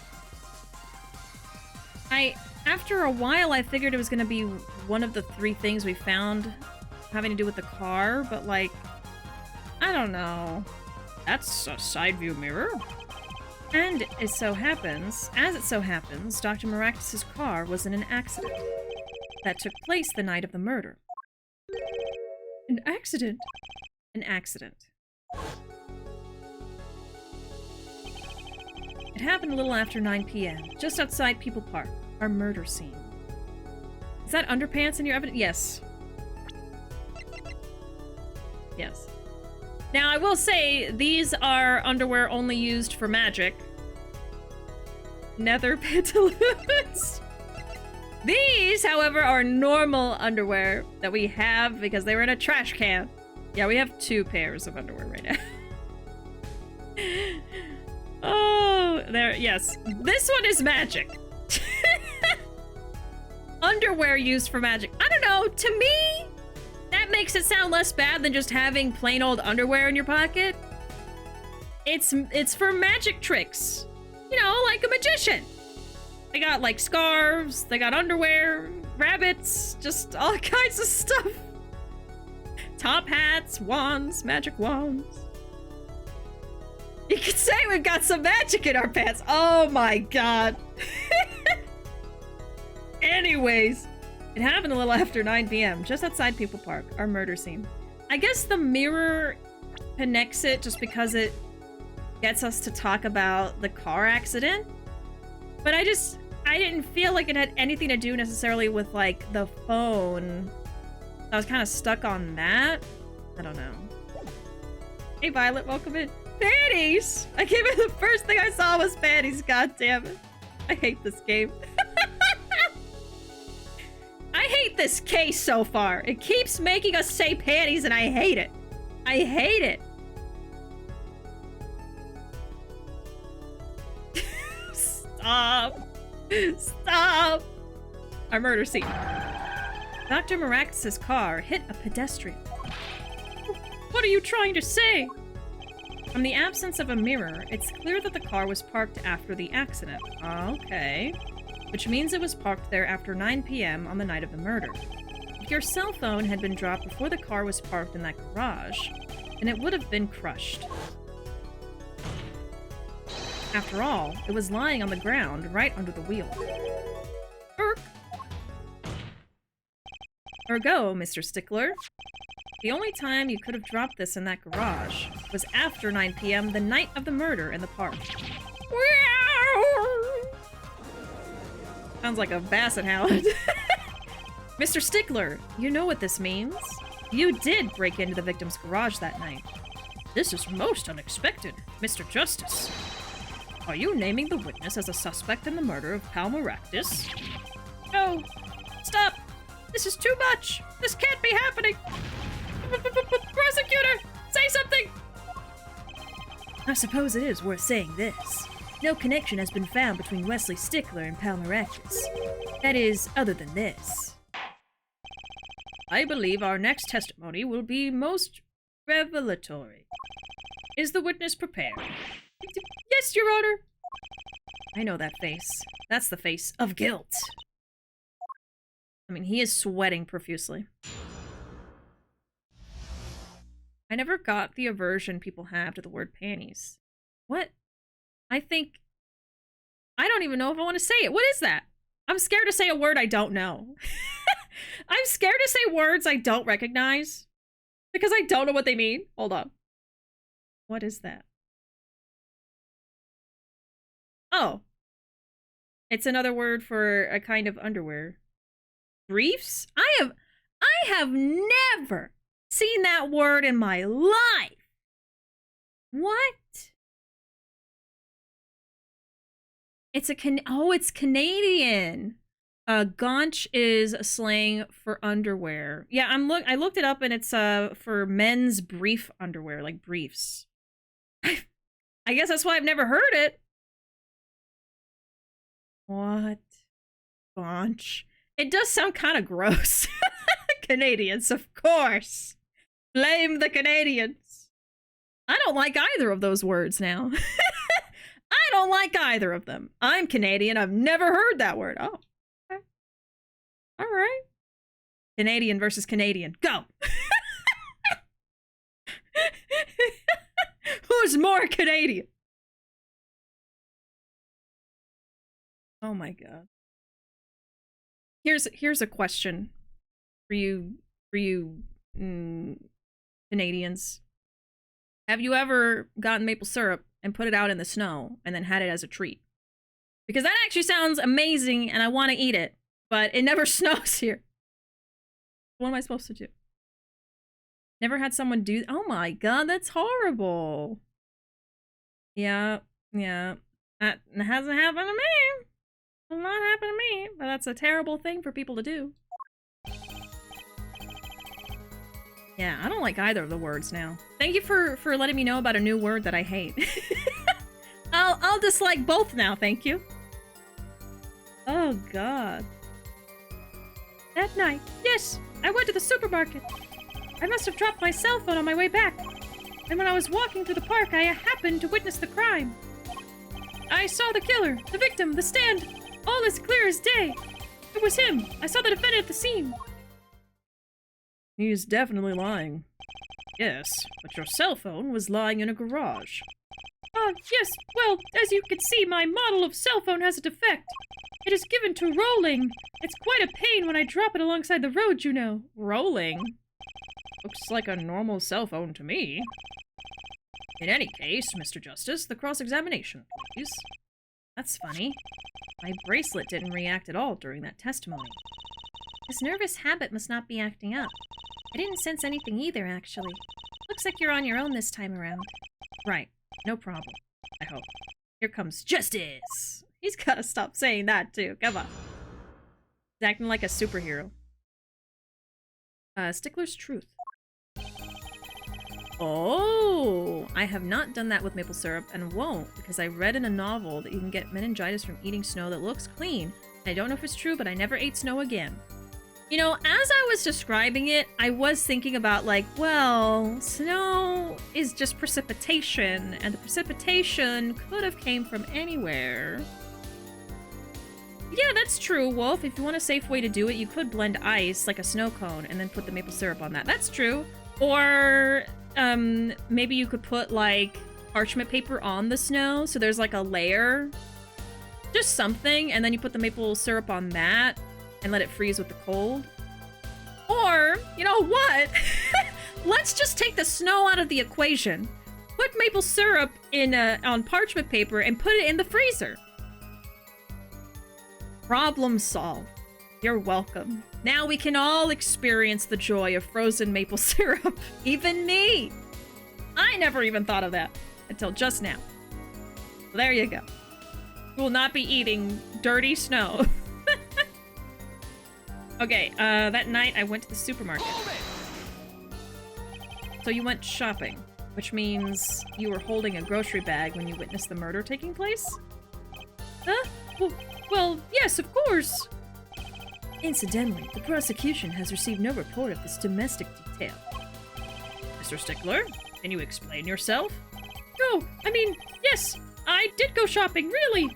I walked around the supermarket trying out the free samples.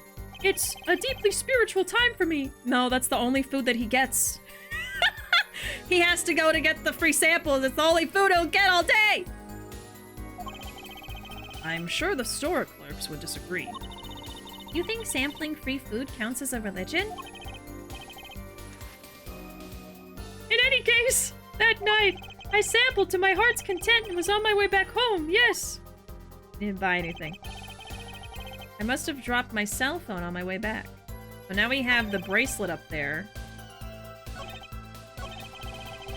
But it is inactive right now. So it might become active while we're doing the cross-examination, huh? Okay, so I must have dropped it on my way back. That's when you passed in front of the Maractus Clinic.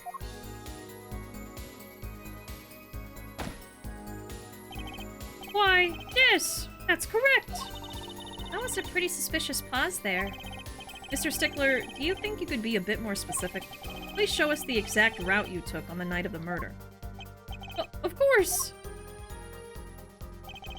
The supermarket is here along the main road. My way home from there takes me past the Maractus Clinic. This is probably when I dropped my cell phone.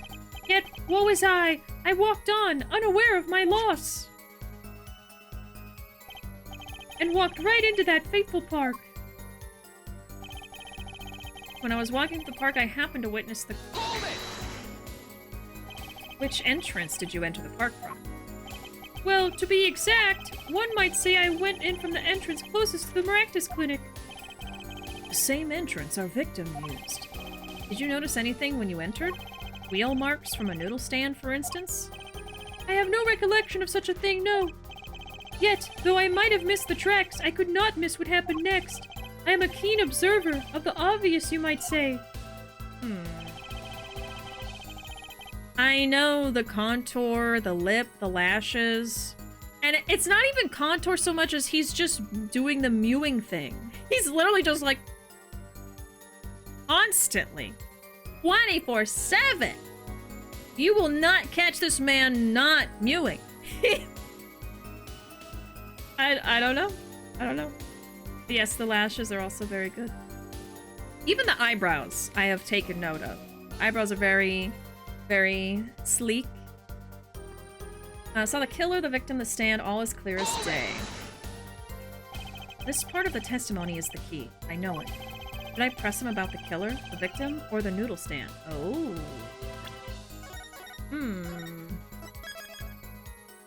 Well... what are we trying to get at here?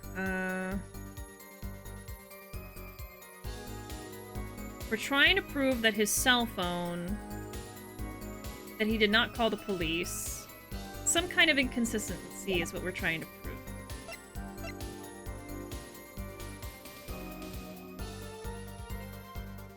I think maybe the noodle stand, which could be very wrong. I'm just thinking, like, the path that he took, he definitely should have seen something about the noodle stand. Because it came from that same direction, but I don't know.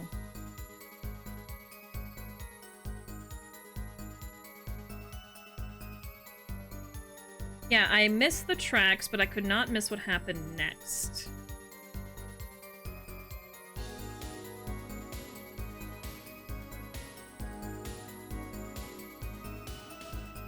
I'm gonna say the noodle stand, and then we'll just see what happens. Do you happen to remember the noodle stand? Quite well, yes. For a student of the sciences, keen observation and healthy curiosity are vital. I remember everything. I could even read the sign. I believe it said, Uh-huh. Noodle! Yes, that was it. No. It does not say noodle. I don't think so. It says Eldoon. It says Eldoon! Oh, it does say noodle back here. Interesting. Okay, hold on. It does say noodle. Oh, you know what it is? You know what it is? He was saying he was viewing the crime from this side. Because the victim was here, the killer was here, and then he was off on this side of the cart looking, and then he said to stop. The victim looks his direction, and that is supposed to explain why he was shot in the temple instead of the forehead, like he said, right? But if he saw Noodle, he was looking from this direction, and so that would be the contradiction for how the victim was shot in the side and not the front. We've got it in the bag, folks. We've got it in the bag. Okay. I do need to look at that, actually. Okay. Noodle. Huh? Look at this, Apollo. Mr. Eldoon spelled his name backwards on this side. I think that says Noodle. As in Eldoon's Noodles. Huh. Oh, I get it. So the name of his store is the same whether you read it forwards or backwards. Okay, so his store is a palindrome. Yeah, I guess it would be. Well, except for the last S. Oh, yeah. Then how about a store called Team Meat? Yeah, that would work. Close, but that would be... Oh, shoot. I thought it worked. Temet backwards. And what kind of store is that? Why, a store that sells meat. It's not meat unless it's Team Meat. Well, it sounds good anyway. Okay, so we have a contradiction here, and he is messing with the page, but there's nothing I can do right now. Remembering something quite well, it sure took you a while to tell us. And thank you for telling us that a noodle stand sells noodles. Very enlightening. Well, Mr. Justice? What about that sign? Would that be important? Yes. So the sign on the noodle stand said noodle. It appears the defense has just obtained a vital piece of testimony. Is this noodle stand's broth really that delicious? I'll have to go sample the wares one of these days. Even the judge is sick of him. I know, yeah! Never seen that happen before. Yeah, the judge actually is annoyed by this guy. I think that's worth adding to the testimony as well. Whatever sort of noodles that stand sells, it can't match up to Ivy U's cafeteria. Some apply to the school merely for a taste of our smart noodles. I wouldn't mind a taste of that myself. This makes me want noodles. I know. I actually just had noodles the other day, because over the weekend me and Ruuuvo went and got some pho. But Ruuuvo got pho and I got a banh mi and we shared it, and I only had a little bit of the pho. And now I'm getting pho-mo because I wish that I had more pho. And especially this game right now is making me want pho again. You know, pho-mo instead of FOMO. Yeah, we make jokes here sometimes. Yeah. I want to get proper ramen shop ramen. Yes, absolutely. Me too. Instead of the packet kind, yeah. I've been to some, places in the US. Ramen places in the US, which I would say are very good, but I don't have a point of reference to compare it to, like, Japanese shops in Japan. But the places I've been to here have been pretty good. Definitely better than the packet kind. But yeah, I would definitely recommend, if you haven't gone to one before, trying to find one local to you if you can, if there are any. And trying it out. Not all of them are great, not all of them are amazing, but you know, you find the diamond sometimes in the rough. If you come to LA, Shinsengumi is a great ramen restaurant. Oh yes, yes. You've told us a few times. I definitely want to visit it if I ever happen to be in LA. I've been to SoCal a few times, quite a few times, but I don't know if I've ever been to LA specifically. I'm open to it at some point, maybe one day. The nearest one is next town over. Well, you can make a day trip out of it. Shoot, I mean, we live out in a rural area, so anytime we go to a nice place, it's like, it's a trip to get there, so... To me, like, one town over is not normal.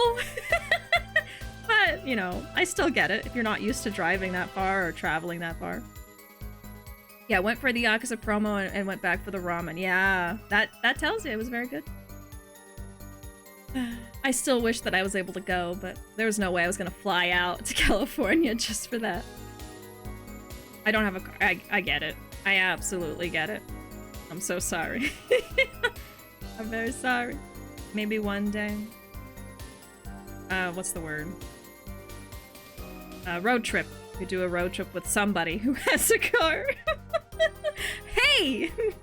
Do y'all want to go, like, the next town over and get some ramen? I don't call shotgun! I will not be driving.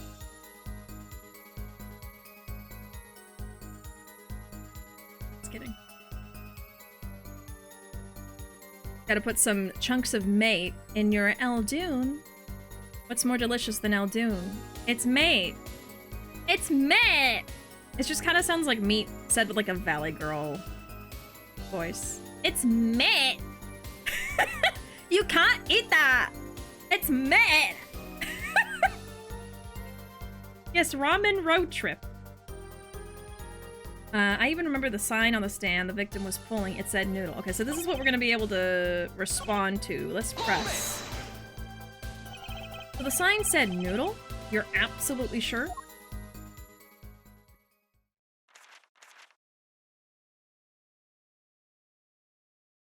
Just making us all wait. Yeah, I've got all day. It's fine. Let me be frank. Yes.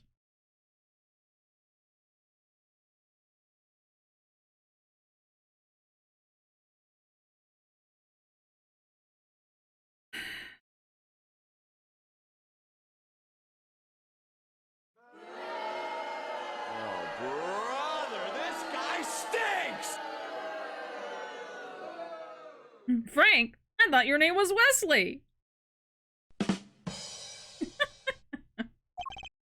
In fact, the word unsure isn't even in my dictionary, nor the word uncertain, or... He was wasting time looking that stuff up. Noodle, eh? I like that. It tells you what you're getting. No nonsense. It tells me a lot more than that, actually. Why are you smiling like that, Apollo? Because I know something you don't. It was him! I saw the defendant at the scene! Hold it! Hey, Cryptic, welcome in. How you doing? How was your weekend? Don't be a stickler. Don't be like Wesley. I always have dreams where I drive, but they're always really weird. Trying to lean across the passenger seat to turn the wheel, or the car is invisible, and I'm just floating above the road like a glitch in a game. Above the road, steering with a wheel that's not there. Huh. Interesting. I feel like I've had dreams like that before too, where I'm in the passenger seat, but I'm like driving from the side and leaning over to drive. Yeah. It was good learning how to be a good Parks and Rec employee. Ooh, interesting. Sorely tempted to put a character named Eldoon mate, and this Morrowind mod, absolutely do it. Do it! Meat Noodle! Well, backwards it would be Team Noodle, which could be funny. It could be cute. You could do it. Do you enjoy being a Parks and Rec employee, Cryptic? Is it like the show? All I know is it could be similar to the show in the fact that you'll get a lot of like people of the public being very, very not smart. And I'm sure that would not be fun to deal with. I think that's the most accurate part of the show. Like that lady that was drinking the sprinkler water and got upset that it made her sick. I always think about that one moment. Everything in this place is made from bugs. How am I supposed to make noodles out of bugs? Eldoon meat. The people of the public are no bueno. Yeah. I really believe that. I really do. Stop asking me the same questions over and over. Are you absolutely sure it was the defendant? It just sped past that. This isn't some kind of makeup test! What's a makeup test, Apollo? Nothing a good student like you has to worry about. Time to find his weak spot and press it till he breaks. His habit isn't acting up, which means he isn't lying. I was kind of relying on my bracelet to get me through this one. But he's pretty unsettled. The odds are really high that you can get something out of him.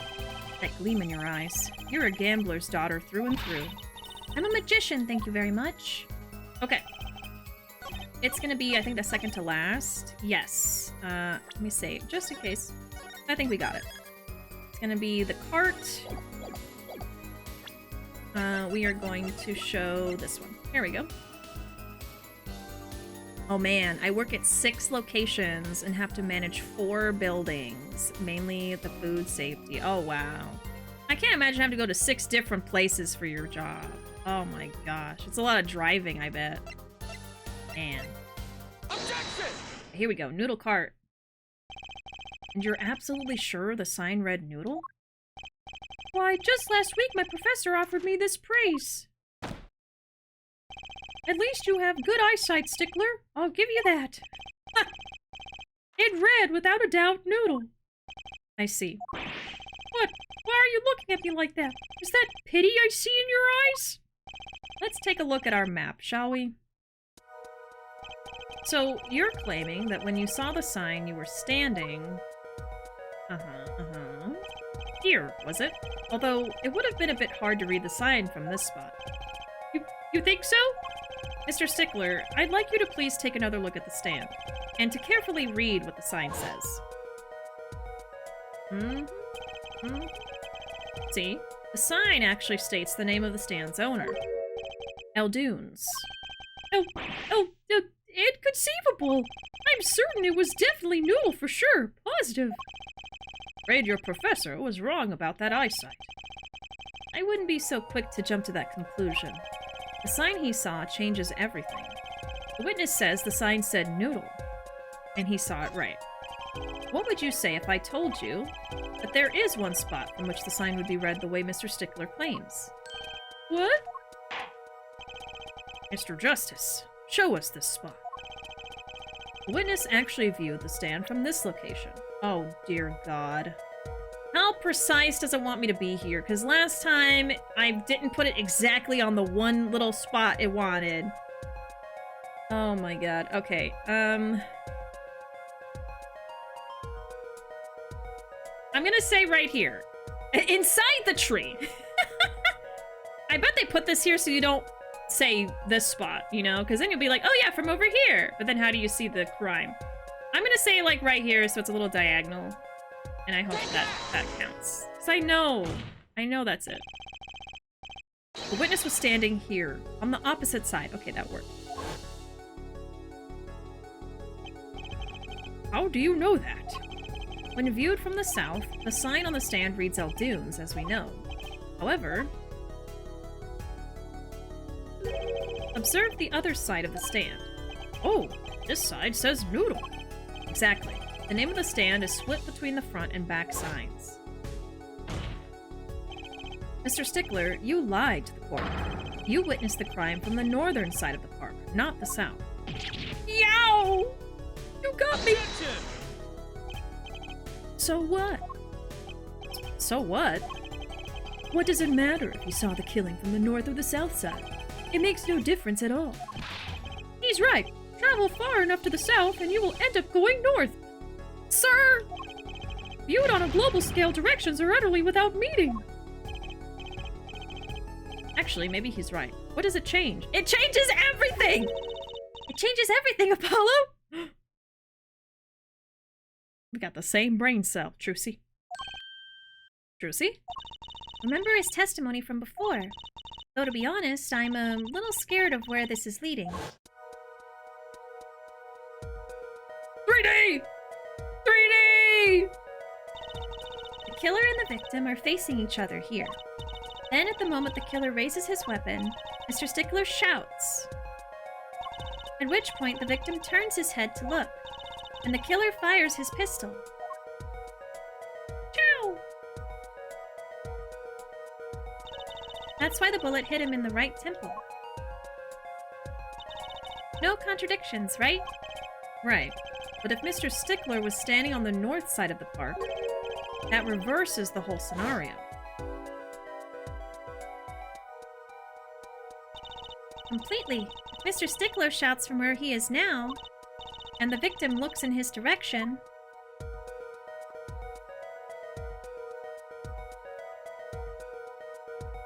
It's not gonna work. The bullet would have to hit his left temple.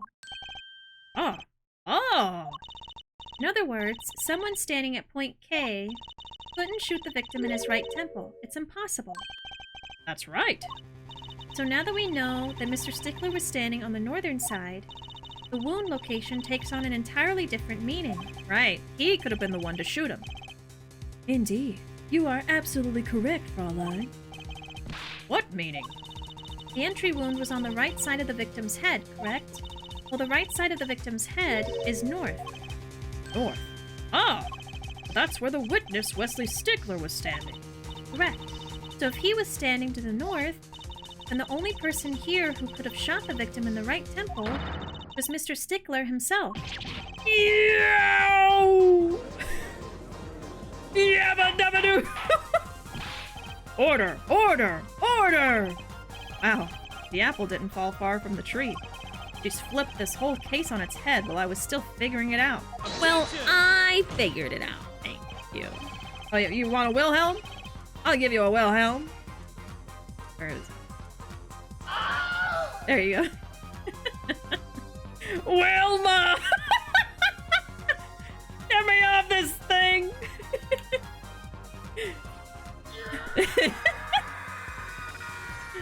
Oh. Clarify one point for me, if you would, Herr Forehead. What now? Are you truly accusing this college student of murder? Murder? Well, I can't say he exactly looks innocent, but something still doesn't feel right. I just can't picture him as the real killer. No, please! Looks aside, I'm really a nice guy! I forgot his voice. Sorry. There's too many to keep track of! No, please! Looks aside, I'm really a nice guy! There it is. All my friends say so! Let's hear what the defense has to say. What are you going to do now, Justice? Should I really accuse Mr. Stickler? Accuse of another crime. I think we'll accuse of another crime. When I return from my break! We are about halfway through the stream. I'm gonna go on a quick BRB for about 5 minutes to get some more water, just take a breather. Feel free to also get a drink or a snack if you need it. I should be back in about 5 minutes or so. Saw the noodles and blacked out. His hunger took over. He hadn't eaten anything but Costco samples. He was starving, no money. He wanted to hijack that noodle stand. But yeah, we will be right back to Ace Attorney in 5 minutes.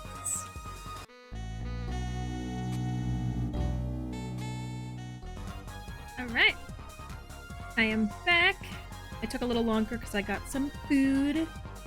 Had a little sandwich. I'm ready. More Ace Attorney. Okay, where are we right now? Oh, we're in the middle of the case. Okay, I thought we were in a to be continued for some reason. Okay, anyway. Should I accuse Mr. Stickler? Okay, he doesn't think that he's the killer, but I think we should accuse him of another crime instead. I don't think Wesley Stickler is a killer, but he's not innocent either. His unusual silence tells me that much. Mr. Stickler, you seem unusually quiet. Tell us why now. The word confession isn't in my dictionary. Tisk, tisk, tisk, Herr Forehead. I'm afraid it falls to you to elucidate Herr Stickler's silence. Mr. Justice, you did say you were accusing the witness just now for a crime other than murder. Your reason? The court is all ears. I know he's guilty of something, but what crime other than murder is there? Do I have evidence that shows his involvement in some other crime? I think so. Your evidence? Court's all eyes, Mr. Justice. Show us evidence that points to the witness's involvement in a crime. I'm gonna say the underwear. I think that he's the one that stole it. I don't know why yet. Let's try it. I think that worked. The evidence is this! What? Is that women's underwear? Hey, those are mine. Stop. They're hers, but not for wearing. It's for magic. I feel like I have to keep, like, correcting that. Don't look at me like that! The animations and, like, the, oh, what do you call it? Like, the personality of all the different characters is very good in this game. It's very funny. Okay, order! Order in this chat. Mr. Stickler, well, I can't say this comes as a shock. It's not what it seems. By Pythagoras' theorem. He did not say that right. I swear it. Oh my god. On the night of the murder, just past 9 p.m., a young girl catches a panty snatcher red-handed. Bravely, she gives chase, but the snatcher flees and hides himself in no other place than the Maractus Clinic garage. Oh! Incidentally, these panties were found in the exhaust pipe of the car there. Presumably, he was trying to hide the evidence of his crime. Ergo, while you may not be a murderer, you are guilty of panty snatching in the first degree! Please, hear me out! It's not what it looks like! Order! Order! Mr. Stickler, you should be ashamed. It's not what it seems!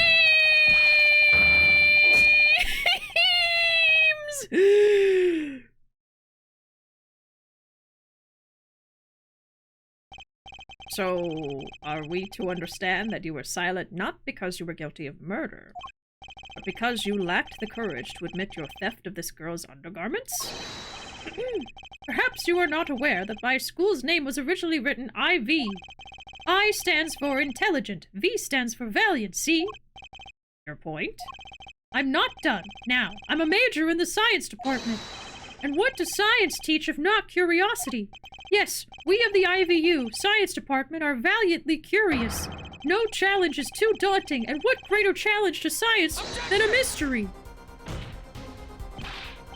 Come on, you're talking about a girl's panties here. No, you do not understand.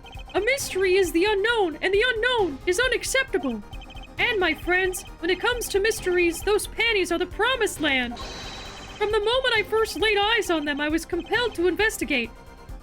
For science! A full-size car tire was only the first mystery those panties revealed. Oh, because they're magic. They're for magic. A tire? Yes, I saw her do it. She pulled a tire out of those panties.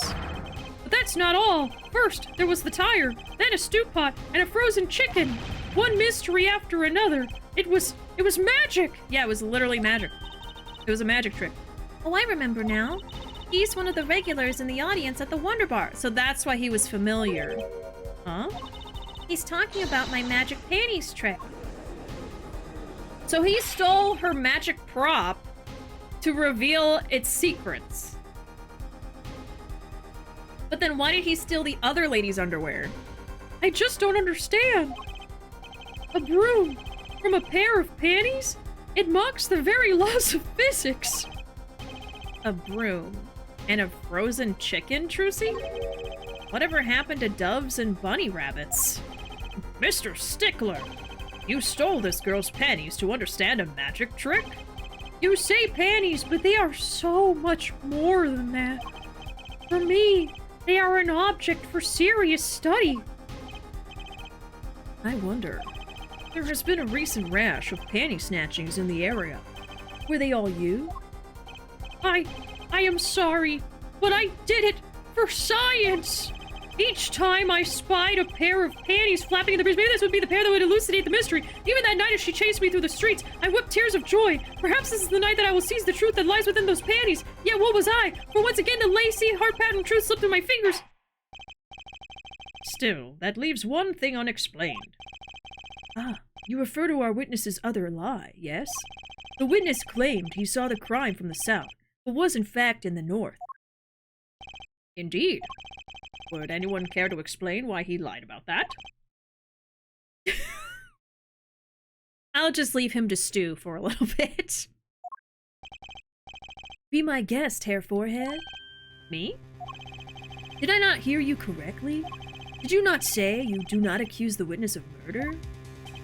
I swear, his voice has changed like 10 times today. Like, every 10 minutes, his voice is different. I'm so sorry. I think this is the voice I'm sticking with now. This is it. Why then did the witness lie about his location at the time of the shooting? Or have you no idea? Follow. There's something about the way the diagram is arranged right now. When you think about it, right near where Mr. Stickler was standing, isn't there the trash can with the other underwear? Well, Mr. Justice, what say you? Yeah. Do you have any evidence to show why the witness lied about his location? I do! As a matter of fact, I do.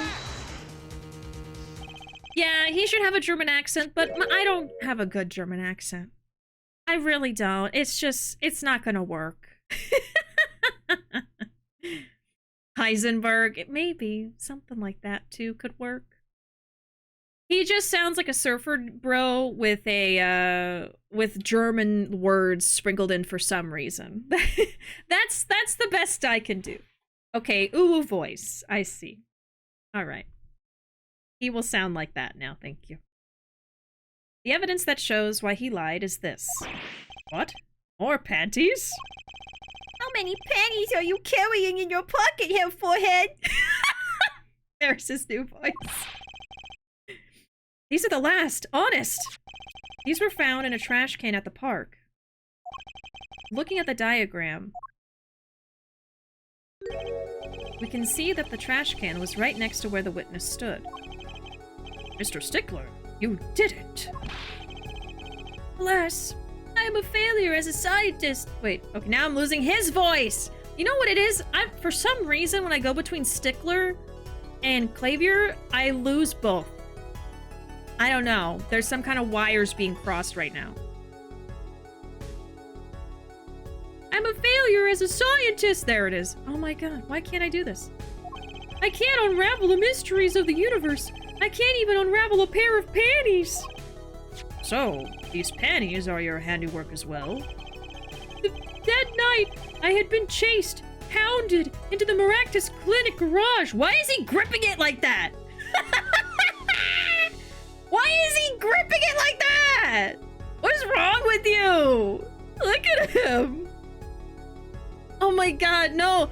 Violet, literally earlier we were talking about that because we were all kind of discussing like, oh, Clavier actually should probably have a German accent because he says German words. But the only German voice I can do is that of a little German boy. And even then, all I can say is, oh my god! That's it! That's all I can do! I don't know why! Like, if I was gonna do the little German boy voice for like dialogue long term, and not just, oh my god! I would have to have the dialogue be like German coded. You know what I mean? Gripping panties with force. Oh my god! Oh my god! Violet! Oh my god! This game is full of blood and smoke and... Oh my god. But that's what I mean. It would have to be like super dramatic dialogue and then I could do it. But like on the spot trying to translate it into that kind of a voice, I don't know. I can't do it. No, little German boy, don't go into the Maractus garage. Oh my god! This place is full of Blumenpatten.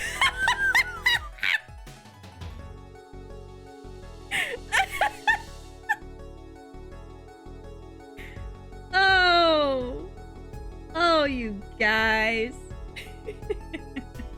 Blumenpatten.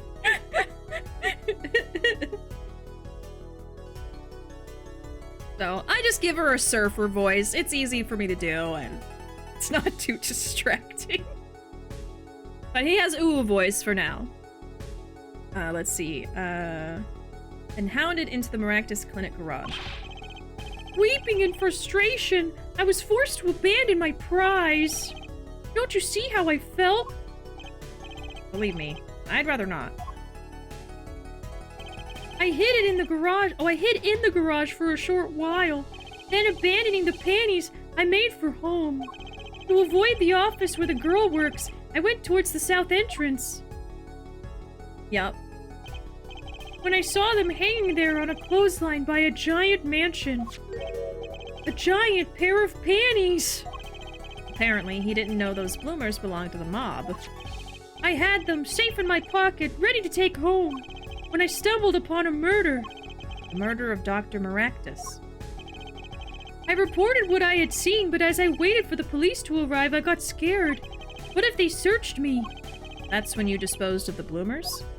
Yes, it was a severe blow to the progress of science, but one that had to be borne.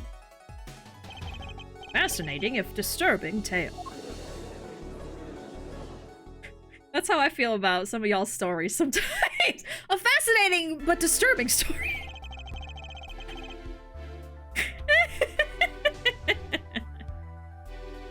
I don't know if that's German, but it looks like it should be. Oh my god. Oh, if it makes you feel better, Clavier is not actually German. In the Japanese, he's just a J-rock type who sprinkles in English to sound cool. So in English, they changed it to random German. Clavier does mean piano in German, so he's probably not actually German. Interesting, okay. I feel like it's a weird cultural translation to make. Yeah, I don't know. I mean, I guess it's just like each team, because I've seen this before, where, even in this series, where in the original, they throw in English to seem cool, or cultured, or whatever. But then when you localize it, you can't make it English because they're already speaking English. So you have to think of something else that would like make you sound cool. But yeah, I don't know if like I would really think of German as the language to do. Not that German isn't a cool language or anything like that. It's just like in the US, you don't really see people throwing in German to be cool, you know?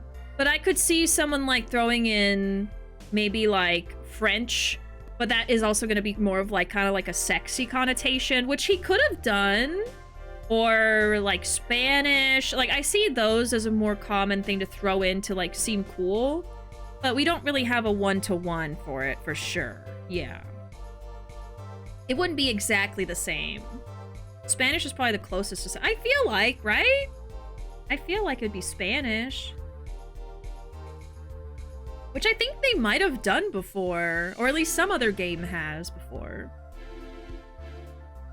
Well, in the first game, Red White, instead of random English, makes up really long words. Right, so that's how they handled that one. And then here they were like, oh, let's use German as the language.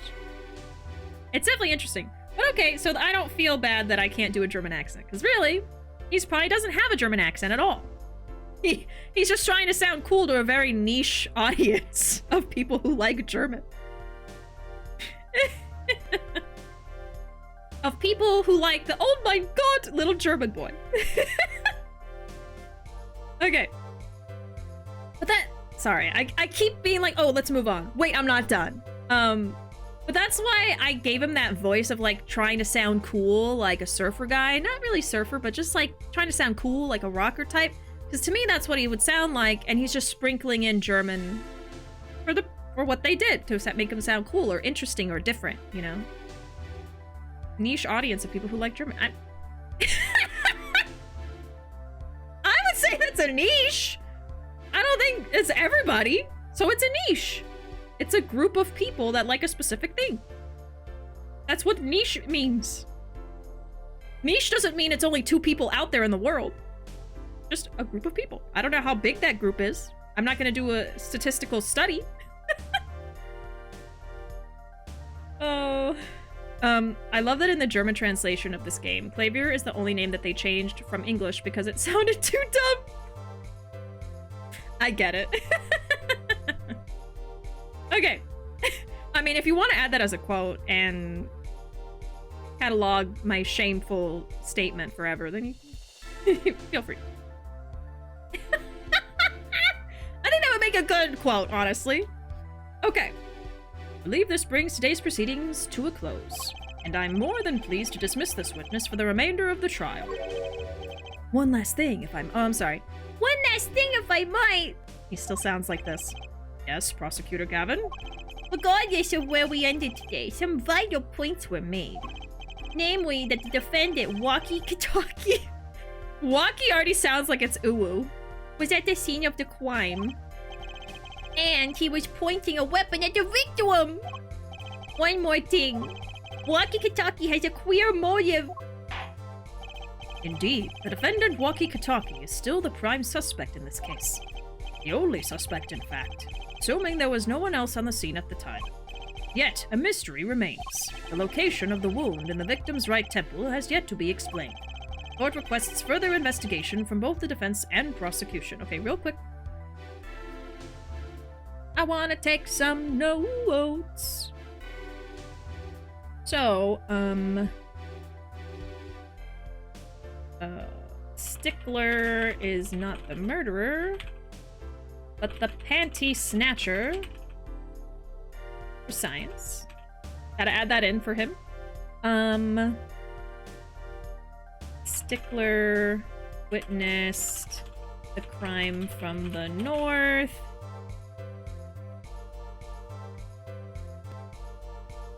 So the temple shot on the, what, right side? Right side doesn't make sense. Oh my goodness!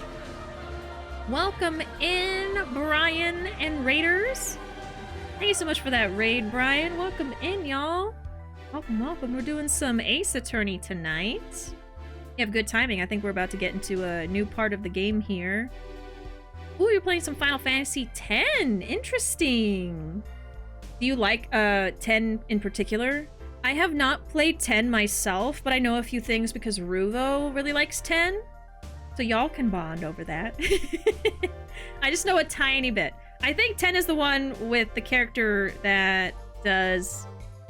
Oh my gosh, where is it? Where did I put it? Here it is. This one. Titus. Titus? One of those. FF10 is the one with Titus, right? I don't know how to say his name. Oh, tonight was my first time ever playing it. Oh, nice, nice, nice. The famous laugh, yeah. That's one of the things I know about that game. Probably one of the few things I know, honestly, but I hope you're having a wonderful time with it. Yeah, Ruuuvo loves FF10. And I don't know enough about it. I keep saying I'm gonna play it. I think we even own it. And I haven't played it, but I hope you had a wonderful stream, a wonderful time. Welcome in Brian and Sir May and Benny in the Jets. Welcome in, y'all. If you're new in here from the raid, my name is Bishi. I play all kinds of games here. Tonight we happen to be playing Apollo Justice. I'm a big fan of Ace Attorney. This is my first playthrough of all of the Apollo games. Oh, thank you so much for the follow, mate. Thank you. This is my first playthrough of the Apollo games, but I have played the original trilogy in the last few years. I'm a new fan. And one of the two Chronicles games. I actually put Chronicles on hold to play this, but as soon as we're done with game 1 of the trilogy, I'm going back to Chronicles and finishing the second game, and then coming back to Apollo. So I have a plan. I'm gonna play all the Ace Attorney games that are out that I can stream right now. Because they're a lot of fun. I love doing all the silly voices and stuff, and it's just a really wacky series. It's a great time. But I'm also a big fan of Yakuza. I am currently also playing through Infinite Wealth, and that's what I'll be playing tomorrow. So yeah, I'm just playing Ace Attorney and Yakuza at the moment. Those two series. But yeah, welcome in. Thank you for the follow. We're also having a conversation. Oh my god, what were we talking about? Oh yeah, we were talking about German, because there's a character in this game that sprinkles in German words, and we're like, okay, is he German? But in the original Japanese, he was just sprinkling in English to sound cool, so we're like just kind of discussing that, and like localization and stuff. Wikipedia says there's up to 180 million German speakers, but it says nothing about how many of these people like it. Oh, there you go. Thank you for adding that quote, Panda. Yeah, he stole them for science. We also have a underwear snatcher in this case, but he stole them for science. Oh. Can't really tell you much else aside from that. Oh, FF10 is also your favorite. Nice. Oh, got work in the morning, so I gotta go. Have a good night. Well, thank you so much for the follow and joining in the raid, May. I hope that you have a good shift at work, and maybe we'll see you again sometime. Have a good one. Thank you for singing it, of course. Of course. I was just thinking about Benny and the Jets the other day. So then when you pop in, I'm like, ah, I gotta sing it a little bit. I think it's interesting that so many loan words to Japanese are really recent. Do you mean like the katakana? Like the borrowed, like English words and stuff? Yeah, I think it's just like... It just somehow gets into their vocabulary and then just like spreads and then everyone starts using it. There's a lot of loan words, and not all of them are English either. Like I always think about pan, meaning bread, and pan is like a Spanish word. And I think specifically they loaned it from Portugal. So like Portuguese and not Spanish. That's just something I learned, I think, in my Japanese class. It was like a little tidbit that I held on to because I thought it was really interesting. But yeah, like miriku, toire, you know, for toilet, milk. Those two said together are awful. I'm so sorry. I'm just trying to list the things that I know. What else is there? Makudarudo. There's McDonald's. Milk toilet. I'm so sorry. Oh. I'm just listing the words. Awful. I can't even think of anything. Yeah, chocolate. Chocolato. Chocolato. I guess, yeah. Is it said chocolato? I feel like it's said differently. I don't know. Even in the past decade or so, they've started saying strawberry instead of ichigo. Oh, I didn't know about that. Oh, I have heard it said sutra. I can't even say it. Never mind. I'm not gonna try. If I had the katakana, that would help me. I don't want to try. But yeah, strawberry instead of ichigo. Interesting. Oh, choco. Yeah, I hear choco a lot. Yeah, it's really interesting. I took it from the song because my coach used to sing it at me when he saw me in the hall. Aw, it's a good username. Benny Jets. Benny and the Jets. Good. Okay, where are we here? Okay, so I was just writing down some notes because sometimes I get lost in this game and note-taking really helps me with little details and stuff that I might forget. The court requests further investigation from both the defense and prosecution. See? Yeah, baby. Yeah. But I'm not doing a German accent for this guy. I can't. I don't do a good one. The only German accent I can do is the little German boy from like the jokes people make of like, oh my god. That's it. I can't say normal words. No problem. Very well. This brings the trial for the day to a close. Court is adjourned. I think we're gonna get a to be continued. But we'll keep going. We'll keep it moving. I got another hour in me, I think. Let's save. That's why it's so important for me to take notes, because I will like... Oh yeah, let's continue. I will like end in the middle of a chapter, and then the next time I'm like, wait, what did I figure out? What am I supposed to be, pinning on this guy, you know? Okay, so we're probably gonna have another day of investigation, which is nice. Maybe we'll end at, like, the second day of the trial, and then I can just pick back up with that next time. That would be nice. We'll see. June 16, 2:23 p.m. Write Anything Agency. What a train wreck that was. But did it make a sound in the forest? I will never forget that. Do we have a clip on hand of that? I feel like we should make that a command that people can pull up that specific clip. Do we have one? I don't know. I want to put it in the chat. There was this moment when I was streaming that I was trying to reference if a tree falls in a forest, does it make a sound? And there's no one around to hear it. Does it make a sound? But I said train instead of tree and fully believed it was train. Like, if a train falls in the forest and there's no one around to hear it, does it make a sound? And it's just an example of how my brain mixes things up all the time. And I get confused and don't remember things properly. And I fully thought it was train. We don't have a command. Oh, we need one. We definitely need one. I don't even know if we can find the clip right now. It's a favorite for sure. We'll probably just make it exclamation train. I'll make it later. Unless someone pulls up the clip, then I can make it right now. It's one of those inside joke context commands we gotta make. The command should be tree. But then people get confused and put train because they remember the clip being train. Even though it is supposed to be a tree. You know what would be funny? I make it both because I can do that. So tree or train would work. I can do that. That way everybody's happy, you know? I just want everyone to be happy. Back to Bishy's thing about German. Anyone who has said Gesundheit is a German enjoyer.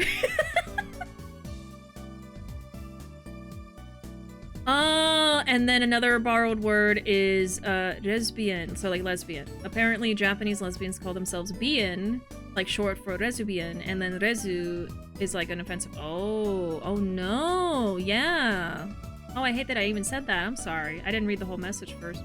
And not your fault, you're just telling me, but oh my gosh. Yeah, I see that. That's very, very interesting though, that it's even like gotten into like the LGBT community in Japan. It's like an English borrowed word. I'm a very literal person, autistic, and I have never understood that philosophical conundrum. Of course, it makes a sound. That's what I'm saying! You get me! I am also autistic. You get me! Of course it makes a sound! Even if there's no one around, that doesn't mean... Even if there's not a human being. And then what a human-centric thing to make it, right? Like, oh, of course. Does something really make a sound if a human isn't around to hear it? Well, what about the animals?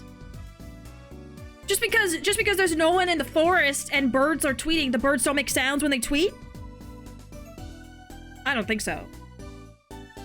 Of course it makes a sound, goddammit. It pisses me off. How do you feel about the ship of Yes? It's the same okay, I don't know that. Hold on. I'm Googling. It's a paradox, okay. I don't know if I've heard of this one. Okay, let me read out the description for anyone who doesn't know, like me. The ship of Theseus is a thought experiment about whether an object is the same object after having had all of its original components replaced. Interesting!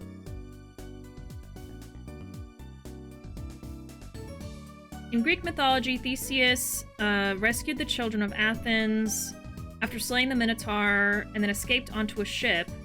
Each year, the Athenians would commemorate this by taking the ship on a pilgrimage.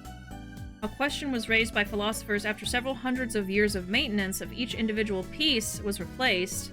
Was it still the same ship? Ah. Well, you know, you have to ask, what does it mean to be the same?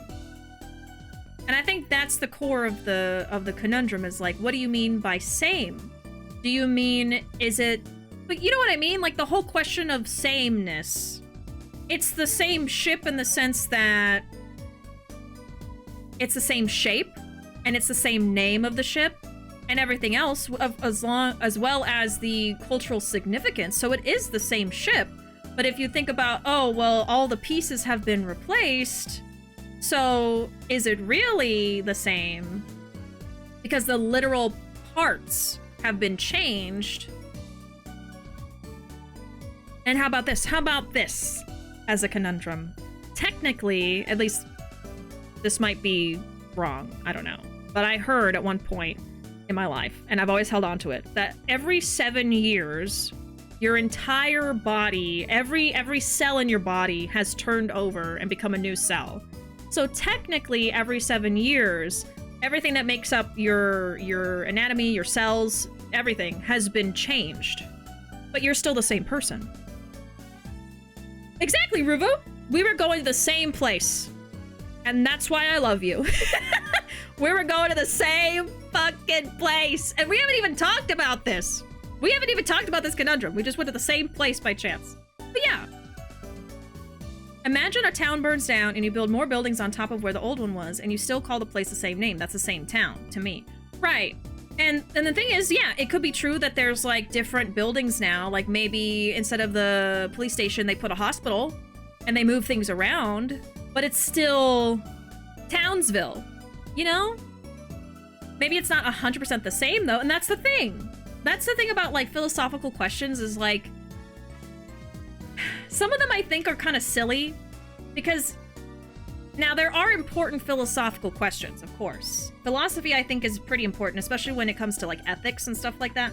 But there's some philosophical questions and conundrums that I think are kind of silly because it's like, what purpose does this serve? Who is this helping? You know what I mean? Like if a tree falls in the forest and no one's around to hear it, doesn't make a sound. Like what is the purpose of really thinking about that very deeply? And that's why I think it's funny and silly, because it's like, of course it makes a fucking sound. Just because there's not a human being around to hear it, it still makes a sound. And then the thing with the ship is interesting to think about. Trees bark, that's the sound. Well.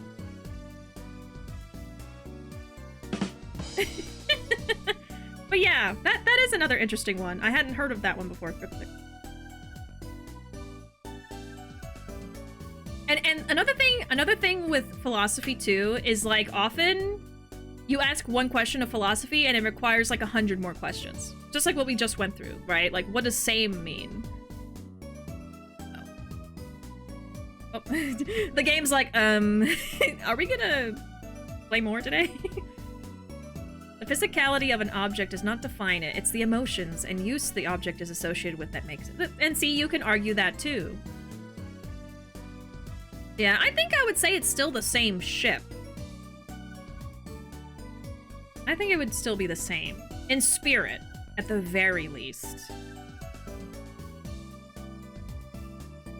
Despite everything, it's still you. Yep. You're different, but same. Right. And that's probably the thing about the ship, too. That's kind of the way to get out of the conundrum, I think, is that it's a different ship, but it's also the same ship at the same time. You know?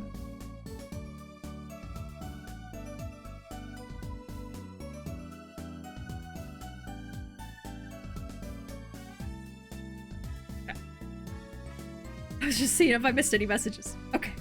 We're playing video games, right? I think? I don't mind a philosophical break, though. And then there's me, who gets overly attached to my objects and why I can't throw away my old phone case and pop socket right now. But I used it for so long! I'm emotionally attached to it, but...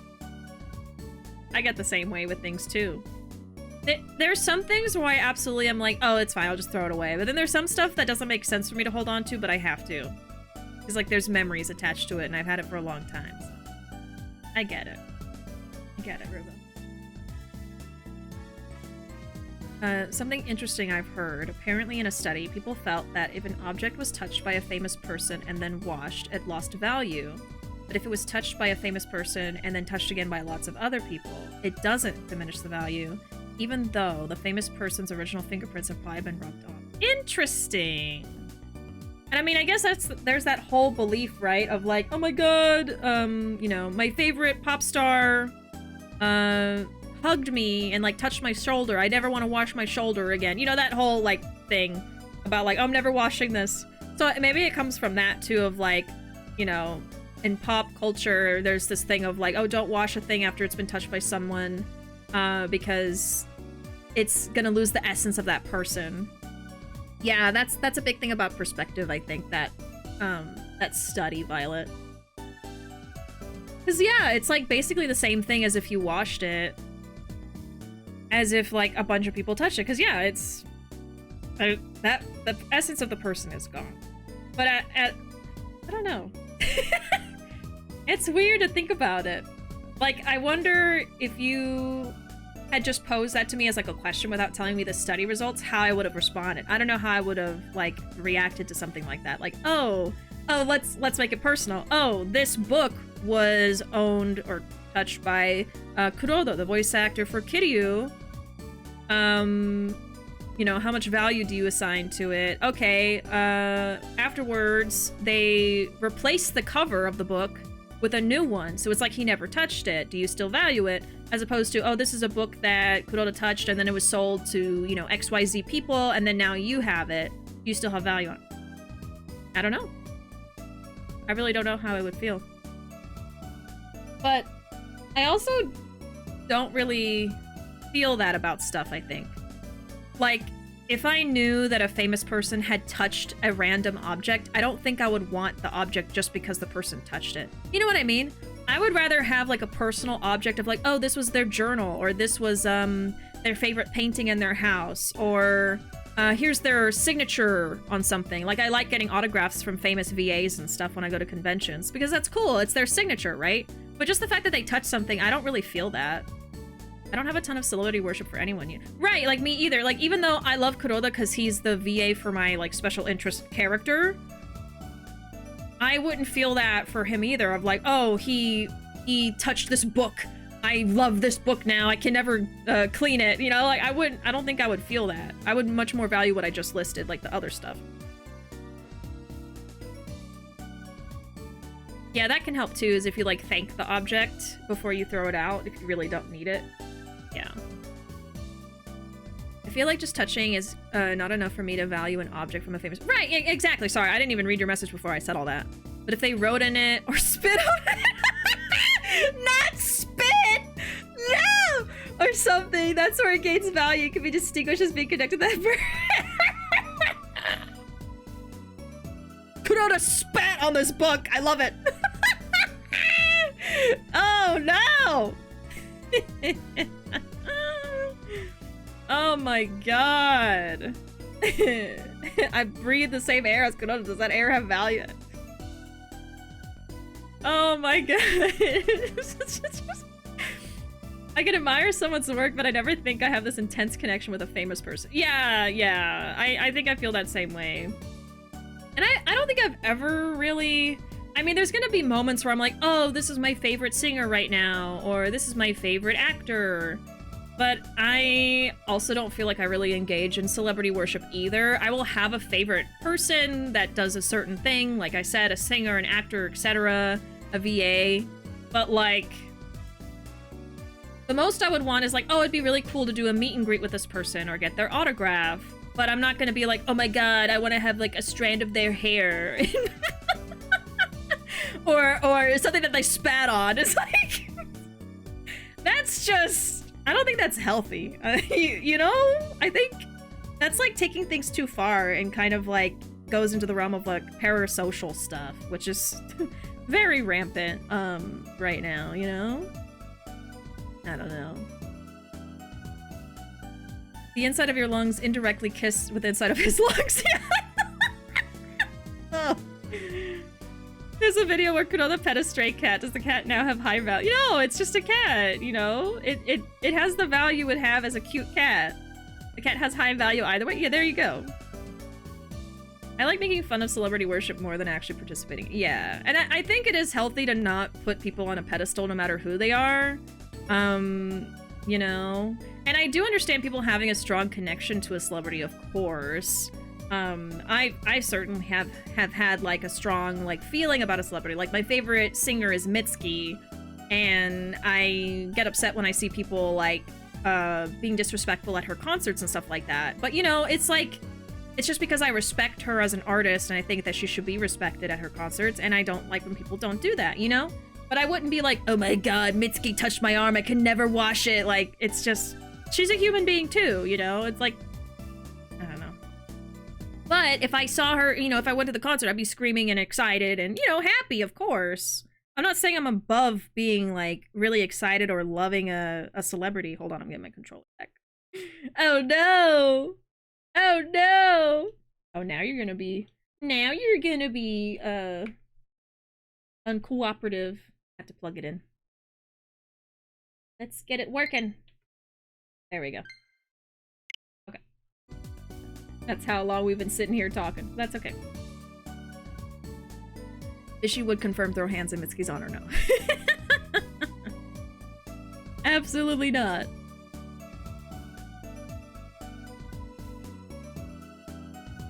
Never cried over a celeb death. I often feel weird watching people mourn someone they never knew personally because I don't have that feeling.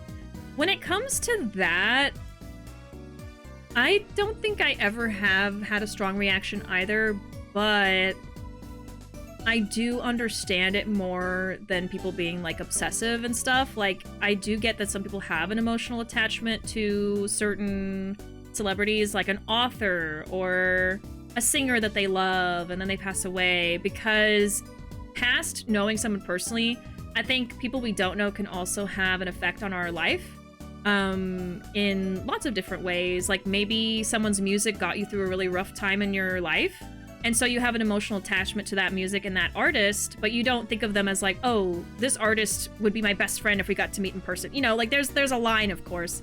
But I do understand people who have an emotional attachment to famous people to the point where they would be upset if the person passed away or got hurt, but not to the point of being like obsessive and stalkery. You know what I mean? There's a difference. But I do understand that. I mean, I think of some of the people that I really, really do like, and I think that I would be really upset if I learned something bad happened to them. You know what I mean? You know, the famous people that I've had strong reactions to, at least in recent memory that I remember, are famous animals. Like famous birds, like someone will have a TikTok for their pet bird or their pet dog, and then I learn that the animal passed away and I'll sob, and I never knew this animal in person, but I loved watching them. I loved watching their videos. I thought they were really cute, and I got attached in the sense of like, oh, I look forward to seeing their videos all the time. And then to learn that something bad happened to it is devastating, you know? So, yeah. I'll catch up here.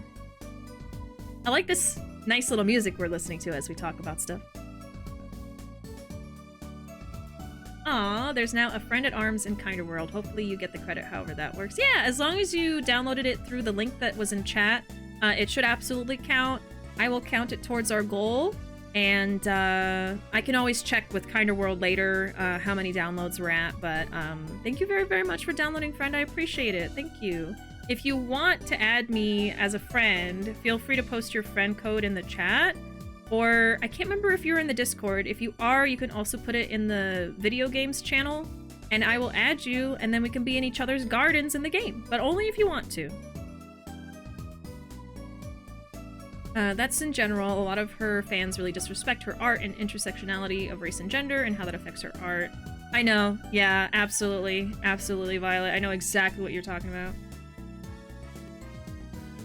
Super frustrating. And I've been seeing a lot of people, because she has recently been going on a tour again, which I'm hoping to go to.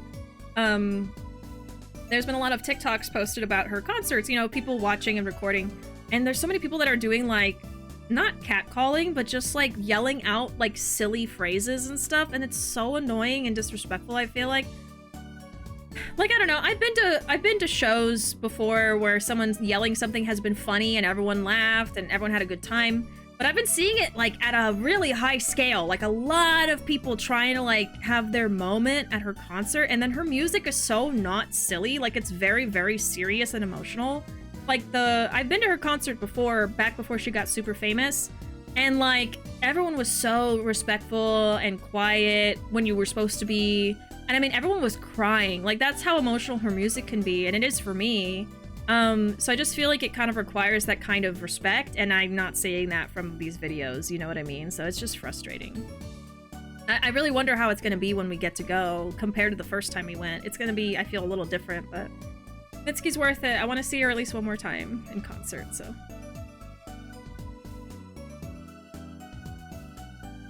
I can understand it, but can often feel really overwhelmed and uncomfortable with strong emotions when I can't share them. Okay. Yeah, no, I also understand you. I also understand that, too. I do want that thing. Hang on. Yeah, sure. Just share your friend code wherever you feel comfortable, and I'll add you after the stream. And we can send each other, like, little stickers in the game. Oh, you got it. Okay. I'm gonna write it down and then add you later. But I will add you. Anyone who downloads Kinder World and you want to add me, just tell me your code and I will add you. Thank you for downloading it. Thank you very, very much. I hate when people try to be funny and yell things at any show. Those people should be tossed from the event. Exactly, yeah. And honestly, yeah, I do feel like security should get involved and like remove them. Especially if they continue, it's basically heckling. If they continue to do it, they should be escorted out of there because they're ruining it for everybody else, you know? Especially if it's during a serious moment. Oh my god, so freaking frustrating. If I hear a single mother is mothering in the audience, I'm going out swinging. I know, like, I'm so, like, oh my god. I'm anticipating hearing something, and I really feel I'm gonna be one of those people that's like, shut up! Oh god. Oh. Yeah, she also hates any mother or mommy jokes, and people won't stop. Yeah, she really does not like it. There was one point where she was like, I'm not your mother. Like, she literally said that out loud after people said it, and it's just... like, stop. I saw one where someone screamed out, I love you, mommy, at her concert, and everyone groaned and booed. Yeah, absolutely. You should shame these people. You know? It's shameful behavior. Like, just enjoy the show for what it is and don't try to make it about you. Because that's really what it is when you yell out like that. Because it's different than just being like, woo! Like yelling in excitement when she comes out on the stage or whatever, or singing along quietly, not screaming, but I don't know. There's concert etiquette. And screaming out a silly phrase in a quiet moment is not part of that, you know? So, oh my gosh. We've been ranting for so long. We got into so many different conversations. Okay, let's do some more Ace Attorney. What a train wreck that was! Yeah, all those concerts, my god. What a train wreck that was. I'm glad we made it out of that trial alive. Really? I had fun. And Walkie made it through the day too. Everyone was too obsessed with panties to bother with the real case. But it was good publicity. Imagine the crowd at my show tonight. You should come, Polly. Yeah.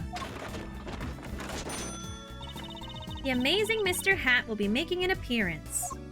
The animation for this guy alone was like the whole budget of the game. No, actually, I love how detailed a lot of the animations are. Like when Clavier is like his hands are all animated. It's very good, especially from the original trilogy. I think it's a huge improvement. You love to see it. Hi, folks. I'll be here all week. That's about enough of him. Hello? Oh, I forgot about this character. Oh, Miss Tiala. Thank you for today. The trial went well. Oh, right. No problem. Do you think Walkie will be okay? Well, he's not guilty yet. Please, you have to help him. We're supposed to get married next month. Oh, congratulations. Yeah, way to put the pressure on a guy. Please let me know if there's anything I can do to help. I guess we'll talk to her then. We don't need to save. We just saved. It's like they have a fantasy that everyone around them is gonna be like, oh my god, you're so funny. I could never imagine anyone saying that amazing, hilarious thing you just said. I don't know what goes through people's heads to do that. I think it's just like they want attention and then they think everyone's gonna think it's funny. It's almost like they're treating real life like a comment section, is what it feels like. Because it's okay to do that in like a comment section sometimes. Even then, sometimes it's a lot and too much, but in person, a little different. I definitely have opinions about people not being quiet during like when things are supposed to be quiet. Stuff like that, like at a concert. Or even, you know what's funny? I've even felt the opposite way, where I didn't feel like enough people were cheering when they should have been cheering. It's just like, I'm all about respecting the performer, and if it's something that they're doing that's really cool and you're expected to cheer and then nobody's fucking doing it, I get really annoyed. I have an example. I'm sorry, I know we're supposed to be playing Ace Attorney. I'm on a roll now. Me and Ruuuvo in like the last year went to see a drag show. It was not our first time. We have seen many drag shows, but we went to see one in the last year, and it's a setup where like you can be on like the drag queens will walk around you and go all around like near you, and they can like interact with you and you can give them tips and stuff like that. And I mean, there was a lot of performers who were doing a lot of physical stuff like dancing and like jumping and, you know, all kinds of stuff. And the people who were like right in front of us were not doing anything. They weren't cheering or clapping or nothing. And in general, the whole room was really quiet when they should have been like, woo! So I felt like we were having to kind of like, woo!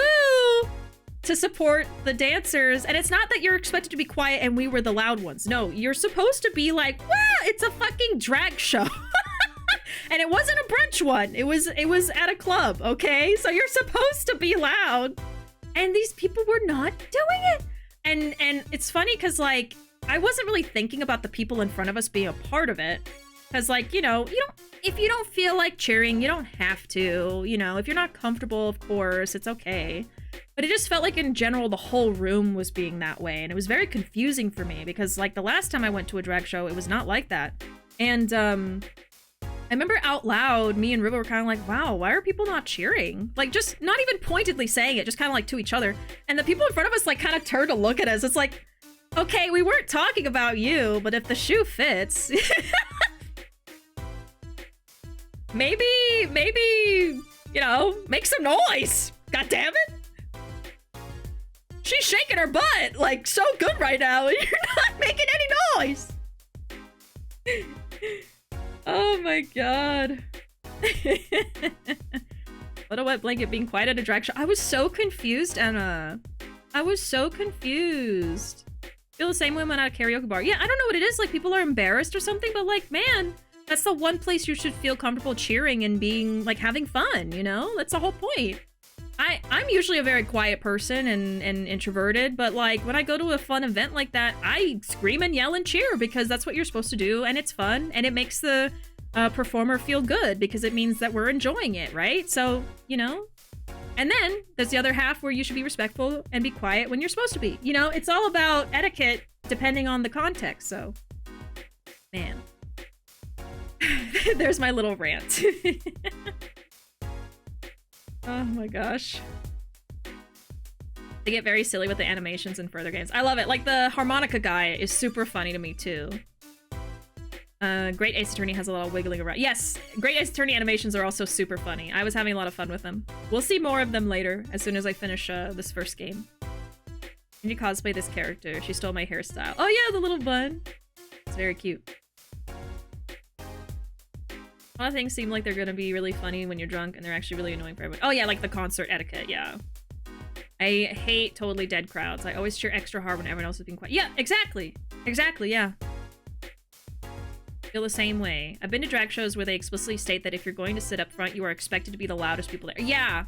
Yeah. And I take it as a challenge every time. Yep. And I love that. I wish they would do that more often. Be like, hey, if you're on the floor with the drag queens, you gotta be excited. You can't just be sitting there watching like this.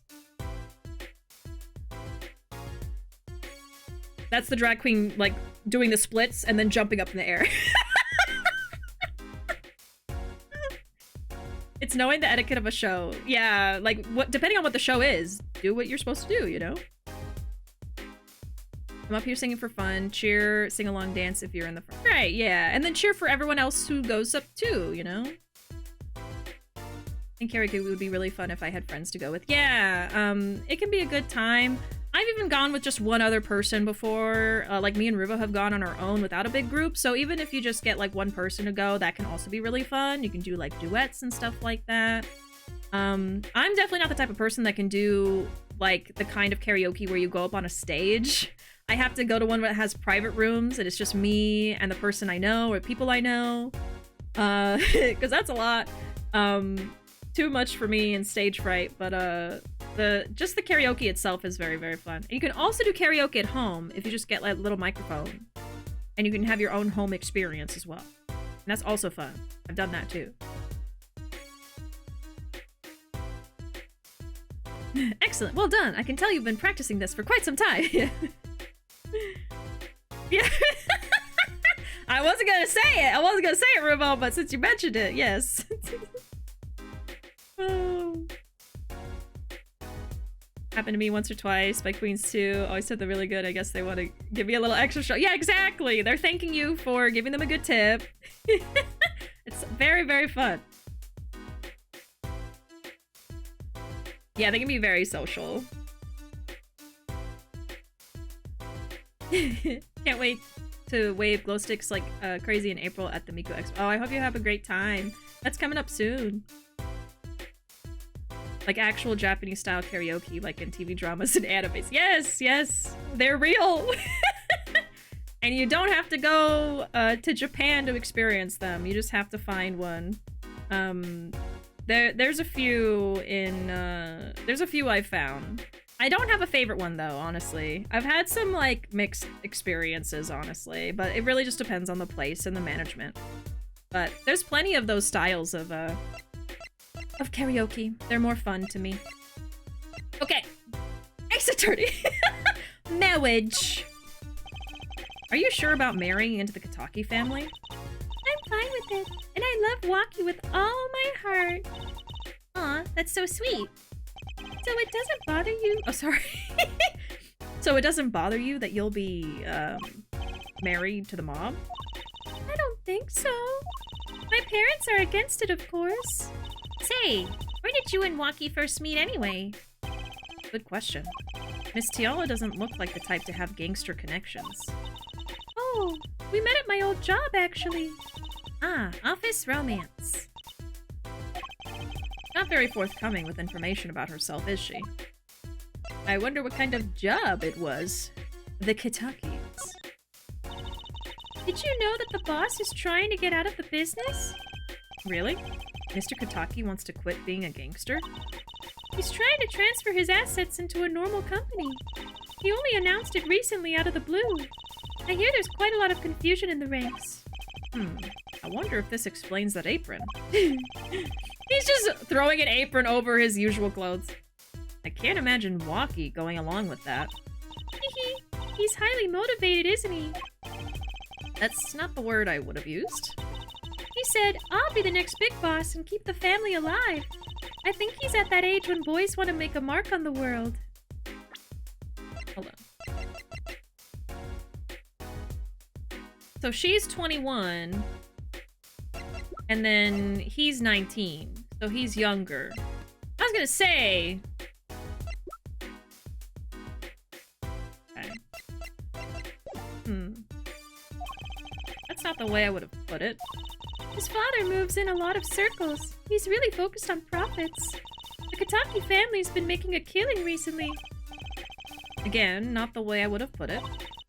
But Waki says it's not about the money. They have the gangster tradition to uphold.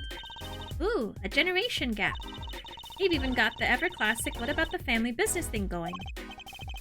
Usually it's the father worried about tradition. Can I ask you a question about Waki? I understand he was operated on by the victim, Dr. Maractus. Apparently, yes. I was in his clinic about half a year ago. He messed up my op something bad. And then he just lets me go without a word. See you later, bye. So I gotta go in, get another doc to patch me up again. Yes, it sounded horrible. Waki has always been fond of fighting, I'm afraid. I'm not sure it qualifies as fighting when pistols are involved. Mr. Gavin was saying his life might be in danger, wasn't he? No, that can't be right. I'm sure he was just trying to scare us. It's scary to think that a surgeon might make a mistake. But it's even scarier when he tries to hide it. I'd like to know a little more about this operation.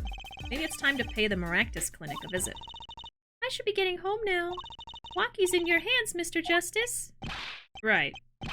Leave it to me. Hollow, I think you're only making her more nervous. Sorry, I'm new at this, okay? Teehee, it's alright. I believe in you. Thank you. Everyone in these games are so young. I know! Getting married at 19 and 21, my goodness. We just age everyone up 10 years. I know.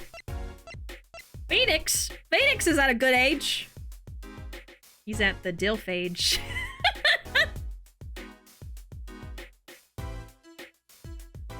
Just barely. Just barely. He's 30-something right now. What is he, 35, 33? 33.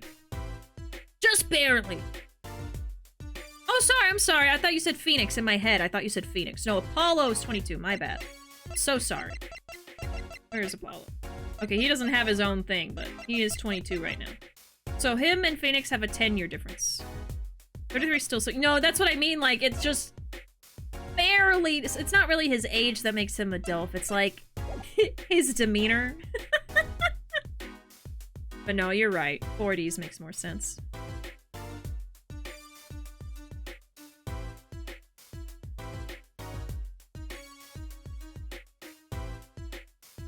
Yeah, they all kind of have like a fox look going on. He's house husbanding. He wants to be a house husband now. She looks exactly the type to have mob connections. Right? She doesn't look like she wouldn't fit in there.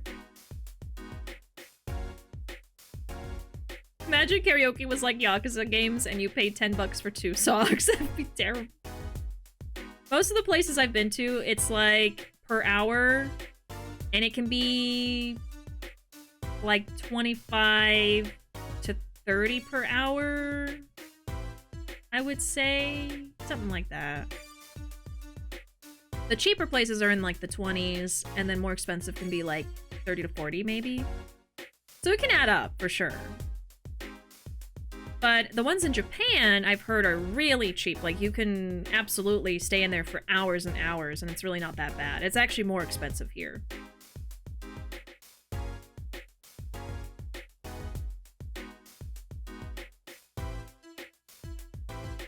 Still Phoenix is best, absolutely. It stands for damn, I love frogs. Exactly.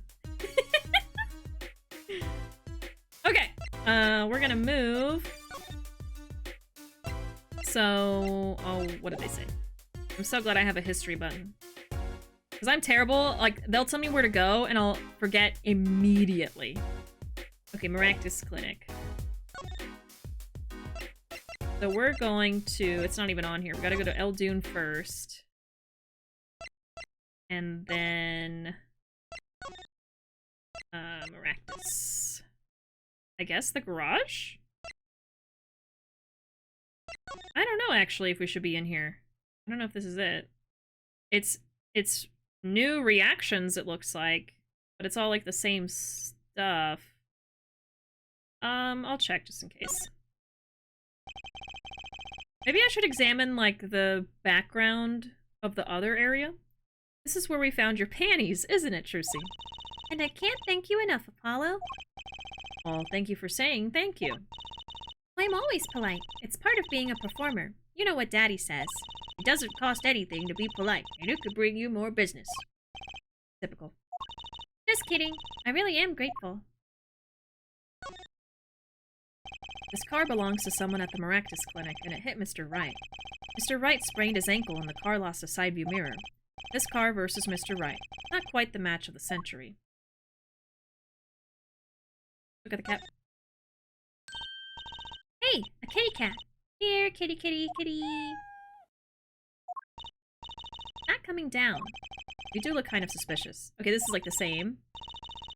His hair won't hurt you. It's okay. She won't make you disappear in her hat. That's the same dialogue. Okay, so I don't think there's anything here. In that case... we could examine the clinic again and see if, like, a person pops out and gives us some dialogue.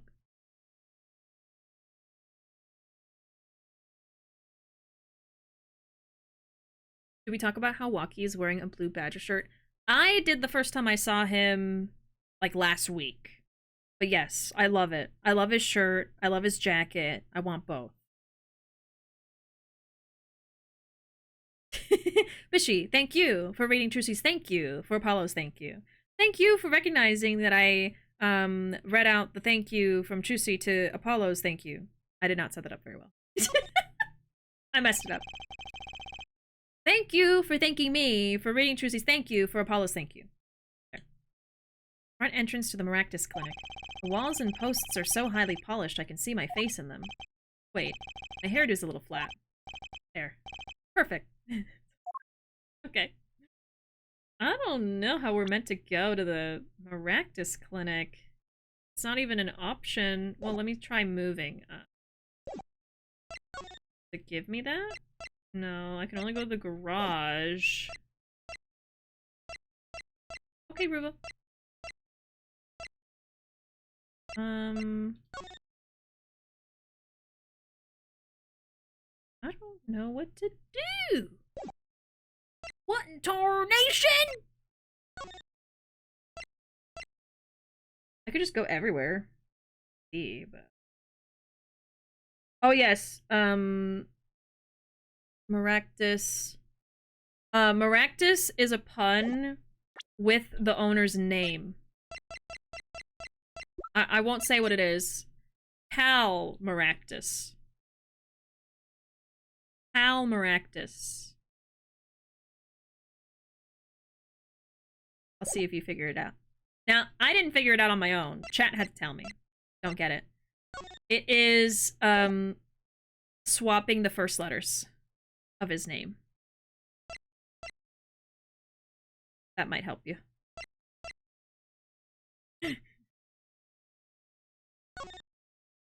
See, I didn't get it at first. I didn't think to swap the freaking letters. Yeah, there you go. Malpractice. So that is the pun. You wouldn't get it with just Maractus. That did help me. Thank you. Yeah, I'm not the smart one, though. I did not figure it out. People told me. Okay, we're gonna move somewhere else because this is not working. Really? No one here? We can go to the park. Nothing at the park. Let me read this more thoroughly. It's the blue text. I'd like to know more about the operation. It's time to pay the Maractus Clinic a visit. Yeah, and I went there and there was nothing to do. Unless I have to examine something really specific. I'm surprised that we didn't go there and have like a little, like, April 6th, April 2nd, blah, blah, blah, blah, blah. I don't know. What are we doing? Maybe we can go to the hospital?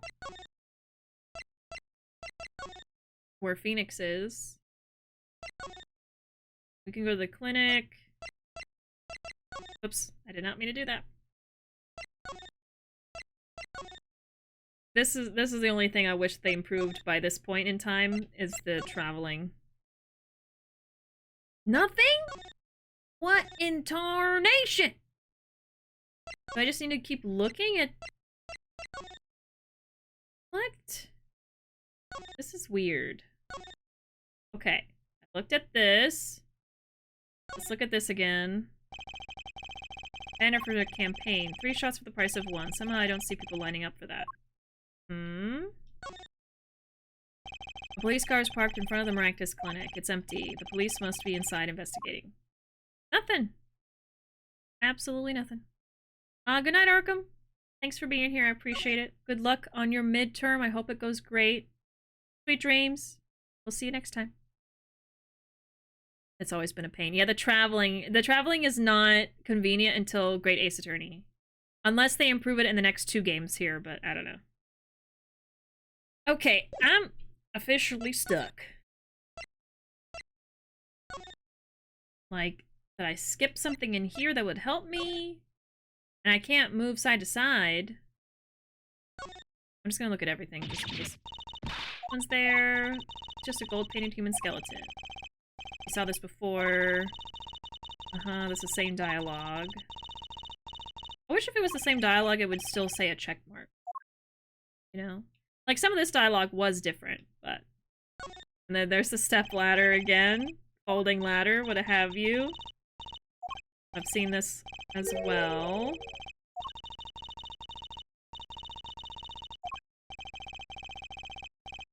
Oops. I have to look at the essence of the thing.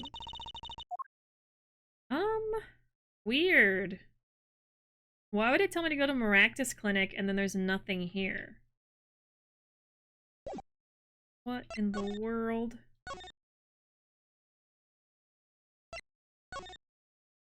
Thank you for thanking me, for thanking you, for reading Trucy's thank you, for Apollo's thank you.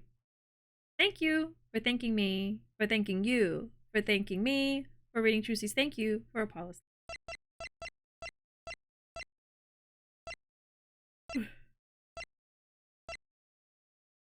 I feel like I've gone everywhere. I haven't looked at everything, examined everything. But I feel like I've stood in every spot except this one. It said Maractus Clinic, and I gotta go to the detention center. Okay. June 16, detention center visitors room. Looks like Walkie's out for questioning. I really need to talk to him. I guess we'll come back later. Oh, I was about to be like, excuse me. Yes? The other suspect is all through with questioning, sir. The other... Ah, you mean the panty snatcher? Wesley Stickler. So they arrested him too? Alright, let's have a little chat with Mr. Stickler. I hope I don't regret this. He is a valuable witness. He is a bit precious. I'll give him that. Precious? Okay. I figured it out! Please, keep this brief if you would. I'm quite busy. I need to finish this paper. Here, it's you! Mr. Stickler, we'd like to have a few words with you. Imagine having to finish a paper when you're in jail? Oh, God. Very well. As long as they're few. Nothing would make me happier, believe me. Panty snatcher! Mr. Stickler, on the night of the murder, you stole... Wait! I can't help but feel that I'm being misunderstood. How exactly? Yes, that night I obtained a pair of panties. It's true. However, it was my burning curiosity that drove me to do it. Nothing more. You wanted to know the trick to my panties, right? She's gotta stop saying my panties. She's gotta stop. You're here too? Oh, great Trucy, teach me! Eh? I must know the secret of your panties. My very existence hangs in the balance. Please make me your apprentice. Apollo, help! I don't know. I think you would make a great, lovely assistant. Don't say that, Apollo.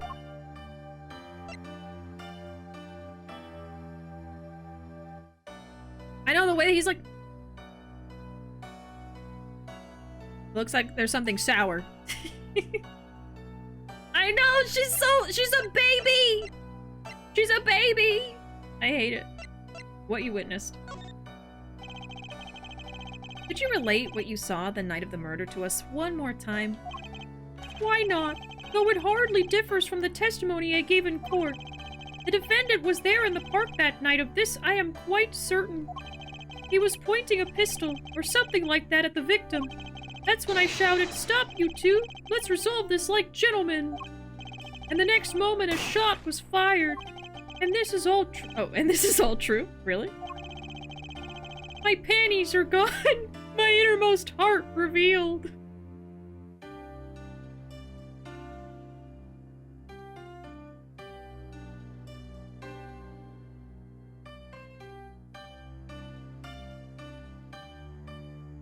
Anybody want to add this as a quote? Before I click next, speak now or forever hold your peace. I know, it makes him sound like... He makes it sound like someone stole his underwear. He stole someone else's prop underwear.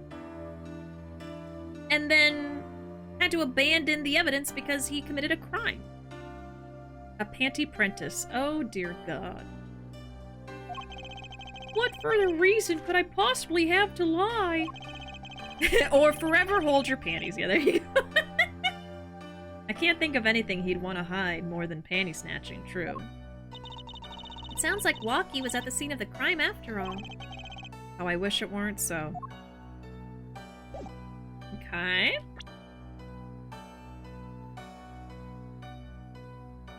Maybe we should show him something? What about this?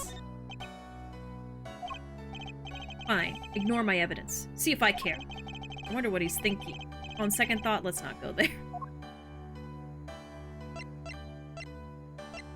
Do you ever think about how they stopped airing the SpongeBob episode with the panty raid? I heard about that. And it's funny because I remember watching that episode all the time.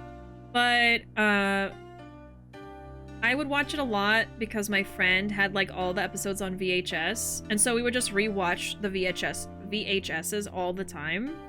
So I never noticed that they took it off the air.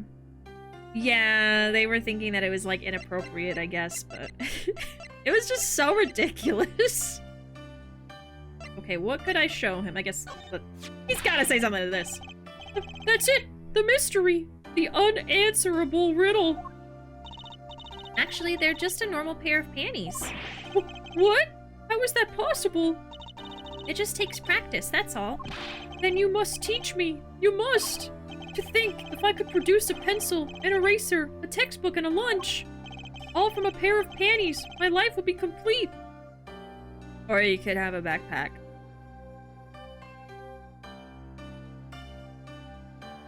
A backpack would also work. Anybody want to add this as... Okay, a clip also works. That also works. I like how you put the little brackets of, like, misquote. This is not what they said. But I'm gonna put it. He's serious, isn't he?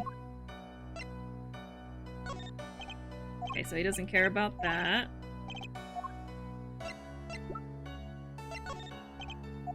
Care about that. Doesn't care about that. I don't think we're supposed to show him anything. Okay, never mind. Well, that was enlightening. Oh, I can talk to her. If everything that Panty Snatcher said was true, it doesn't put Waki in a very good position, does it? He was at the scene of the crime, that's pretty clear. There's gotta be a different angle on this. Well, let's get investigating. No time like the present. So, any leads? One moment. Shazam! Alakazam! Whoa, evidence keeps flying out of nowhere. Ta-da! That's all. Neat, huh? Yeah, real neat. Sigh. Maybe she was trying to tell me something. I don't think I can use it. Okay. Well, let's just go everywhere. We could also try going back to the detention center and see if Waki is there, because it seems like that's our goal. Oh no. We're gonna move. Let's travel everywhere and see. Oh, there we go. June 16, Kataki Mansion. He's back!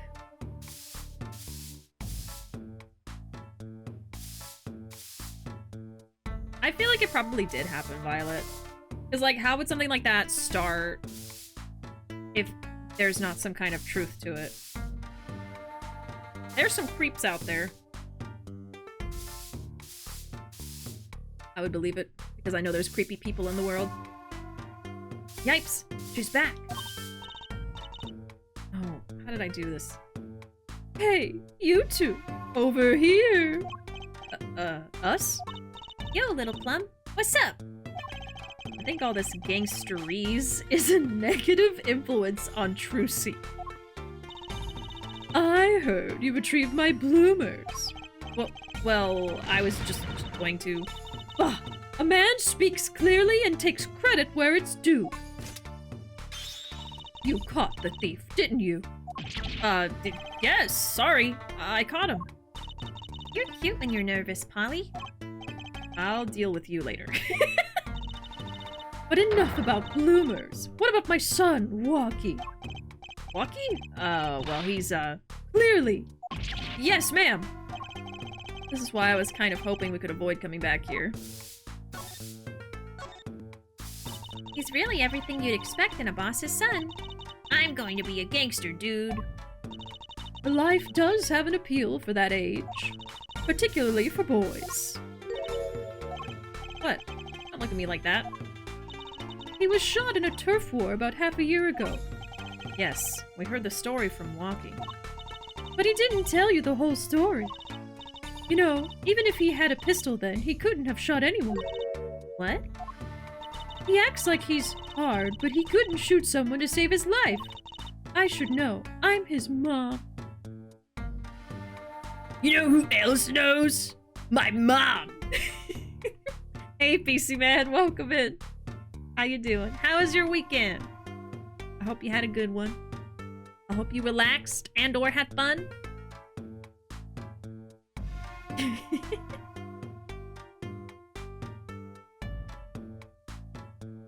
Oh, I came in with the raid, but I was playing GTFO. No worries, no worries.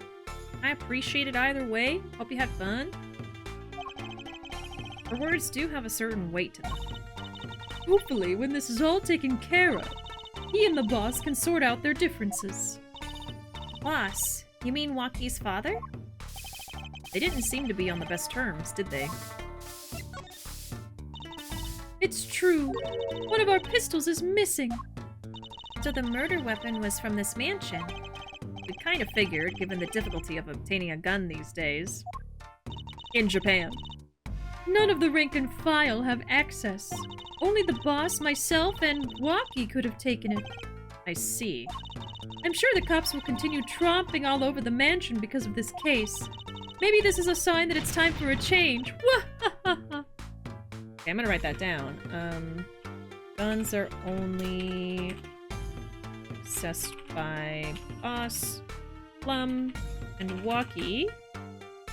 So it could have been the dad, the boss.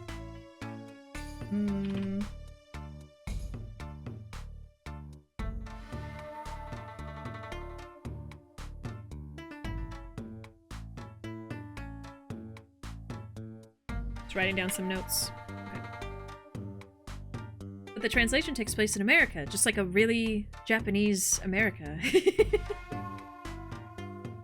I just always think it's funny when you can really tell the source material is coming through. Like it takes place in Japan, like how hard it is to get a gun in Japan. That's why they mention that. It's not the same in America. It's incredibly, unfortunately, easy to get one here. So you just kind of see those differences, but I just always think it's interesting. Because, I mean, what can you do with localization but try to be true to what it's saying? But it's a little difficult because they decided to change the setting. If they had kept it in Japan for the whole series, that would have made more sense, but they just have to stick to it now. They gotta stick to it. He doesn't seem too concerned, at least. Yeah, Waki's fiancé. They're getting married next month, correct? I suppose. She's been staying over lately. You don't look too happy about that, little Plum. How'd you guess? Even I could tell that. Could you tell us more about her? Waki brought her home one day. Says he wants to tie the knot. I can see why. She's so pretty. Oh, she's pretty enough, but you know... Nah, it's probably just me being suspicious. Stay in this business too long, and you start to only see darkness in people. You get a nose for it. A nose for people. A nose for trouble. Was I giving her the voice of the... Oh my god, I'm so sorry. I started slipping into, Wesley's voice. She does not sound like that. I'm so sorry. It's just so easy. Just slip back into it. I heard Beyonce instead of fiance. His fiance is Beyonce? Marry immediately.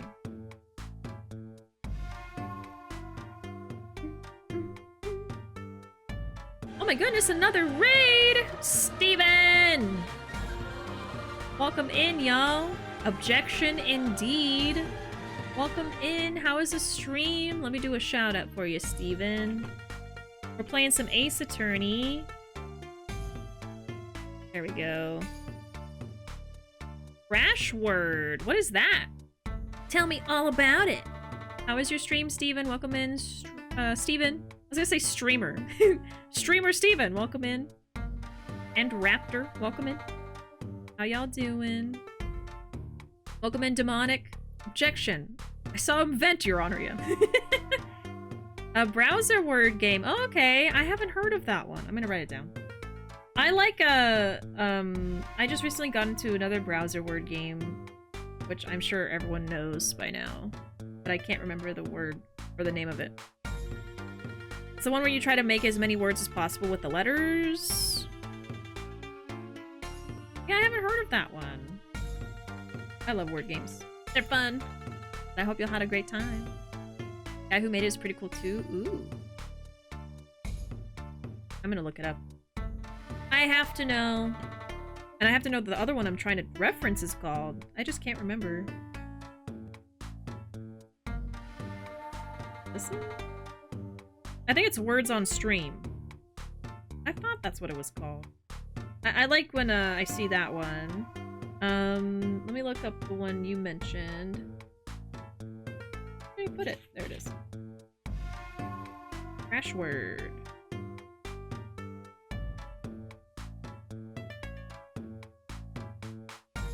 What is crash word? The game is beautiful and practical.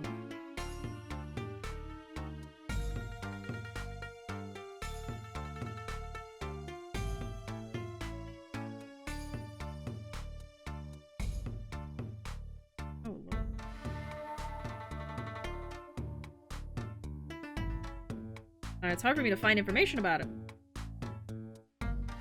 Online word guessing party game. I'll keep a tab open and look more into it later, I think. It looks fun. I'm like struggling to just like see what you do in the game. Can't find stuff. Words on Stream is also fun. Also a browser. Yeah! I've played it a few times. Words on Stream is cool. I also like the other one where you have to guess the prompt for drawings. Oh, is that one the, Oh, I like that one too, if we're thinking of the same thing. There's a lot of fun browser games out there nowadays, honestly. Oh my god, what's it called? I'm looking it up. Is it Scribble.io? Or Gartic.io? I know Gartic Phone is also fun. That's been around a long time. Forget the one. I think it's Gartic.io that I'm thinking of. I played that a lot. There's a lot of different modes too that you can do that are really fun. Like there's an animation one, and then like the telephone one. Yeah. Oh, the one you're talking about is from the same place as Words on Stream. Okay, maybe it's a different one. Yeah, Gartic Phone is really fun. Also, this case. Yeah. We're not very far into it. We completed the first day of the trial, and now we're doing like the second investigation day right now. But yeah, we have Wesley the Panty Snatcher. Pal Maractus, the bad doctor, and Waki Kitaki and his dad, who are Yakuza. All these cast of characters, my goodness. But yeah, it's been a really good time so far. We're only in the second case, but I'm having a great time. We've also been having a lot of good conversation today. We talked about so many things. Wesley scared me when I first saw him. I just think it's so funny that he's basically like mewing constantly. Let me pull up his picture again. Like he's literally like all the time. All the time. I don't know how he talks like that. Objection sustained.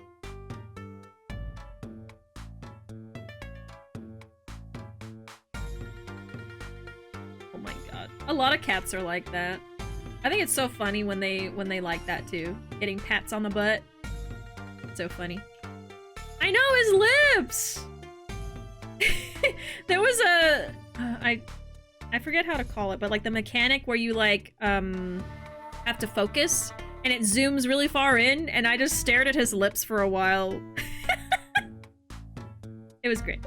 Okay. We're reading some dialogue from Plum, the Yakuza boss's wife. A nose for trouble. A nose for people. I wonder what the problem is. It's like a gangster's only version of female intuition. Okay, father and son. The boss may act tough, but that boy means the world to him. But Waki seems, well, it seems like he's against his father's position. It's to be expected. We're in a bit of a transition now.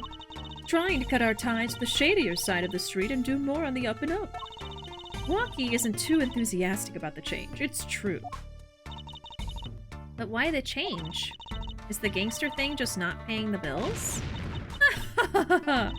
It pays, but we need a lot of money right now. Clean money, that is. I see. Something must be up. You'll see things the way the boss sees them. Someday. Interesting. Let's see. I don't think we need to examine. I think we should be on the move. We should be on the move. Does anybody here, like, legitimately enjoy Scrabble, by the way? I actually like Scrabble, but I also feel like it's such... like a nerdy game that can also easily be very boring for people. So I don't know really how popular it is. I do. I like Scrabble, but haven't played in a long time. I had not played Scrabble since I was like a kid until I think last year. Me and my friends went to a meadery. I know it's very random, but like a bar that only sells mead. And they had a bunch of board games and they had Scrabble. So I got to play Scrabble for the first time in like decades. I like Scrabble. Depends who I'm playing with. Okay. My people. My Scrabble people. I also just love word games. I think they're fun. Not that I'm amazing at them, but they're fun to try. Where should we go? Let me look what she said. We must be up. I don't know if I should present something to her. I don't think so. I think I'm just gonna keep moving around and see if there's any new dialogue to be had. Nothing here. Let's see. We could go back to the noodles. Oh, there we go. You just have to walk around and see if anything interesting happens sometime. June 16, Eldune's house. A meadery. I thought you said meatery, like a place that specializes in meat. No. Does mead taste as sweet as I think it would? It sounds like it should be sweet because it's made of honey. I feel like it is pretty sweet. I never thought I would like mead just because I kind of associated it with beer, and I don't like beer because it doesn't taste good. But my good friend Enna convinced me to try it, and we went to a meadery, and it was very, very good. They actually had a bunch of different flavors as well. They had like strawberry lemonade flavor and all like that, but it's made with honey, so it just naturally has a sweetness to it. Not that it's gonna be like a cocktail that's really sweet, but it is, I think, more pleasant than if you don't like bitter. I don't think it's that bitter. I think it's sweeter than apple cider as well. I think it's sweeter than beer. I've had just the plain mead that's just normal honey flavor, and I thought it was very, very good. Wouldn't be able to taste anything other than alcohol. I'm hypersensitive to it, so drinks just taste or smell of alcohol. Really? Oh, I'm so sorry. I remember a fantasy book I read where the characters got plastered on mead because they didn't realize it was alcohol, and it has to be super delicious for that to be true. I wouldn't say that. I wouldn't go that far. I think you can definitely still tell that it's alcohol. It's not like there are sweet drinks, like a cocktail that is super sweet, you don't taste anything, but I wouldn't say mead is like that. It is, yeah, I think it was sweeter than cider, because to me, cider is very bitter. I actually haven't had beer, because I know I would hate it. I would not like it, so I haven't even tried it, because I just know I wouldn't. But I've had cider, and it was pretty bitter. Mead was not like that. I like mead a lot, it's just hard to find. It's not very common. Hey, it's Mr. Eldune. Oh, Mr. Eldune. The Noodle Man himself. His name is literally Guy Eldune. Guy Noodle backwards. What's wrong? So, you found my stand. That's why I'm here, to thank you. Oh. But now it's a crime scene and they won't let me have it back! That's also why I'm here. I got no other place to go. Oh, I see. How can a noodle stand be a crime scene? That's what I don't get, Trucy Doll. Even in death, he's after my neck, I tell ya. Ah, can't even cook an honest noodle. He? Even in death? You mean the victim, Dr. Maractus? I tell ya. It's enough to drive a man to make his soup even saltier. Remind me to never eat his noodles when he's in a bad mood. Yeah, this character cracks me up. I love his harmonica bits. I love that he has rum in his hair to the point where you can't tell what's a noodle and what's not. There's an animation where he's literally slurping the noodle right there on the front of his face from the bowl on his head. It's so funny. Okay, let's talk to him. I've had some very sweet ciders. There's one brand of cider that's made local, and it basically tastes like apple Jolly Ranchers. Oh my god. I bet there is like sweeter ones out there. I think I just had like the most basic apple cider out there, and it was super bitter. But I do love apple cider, like the non-alcoholic one. Like we always get that for holidays and stuff. That's our go-to. Just so everybody can drink it and have fun, and you know, it's kind of like champagne, but everyone can drink it. It's not alcoholic. But I'd like to try more like alcohol apple ciders too.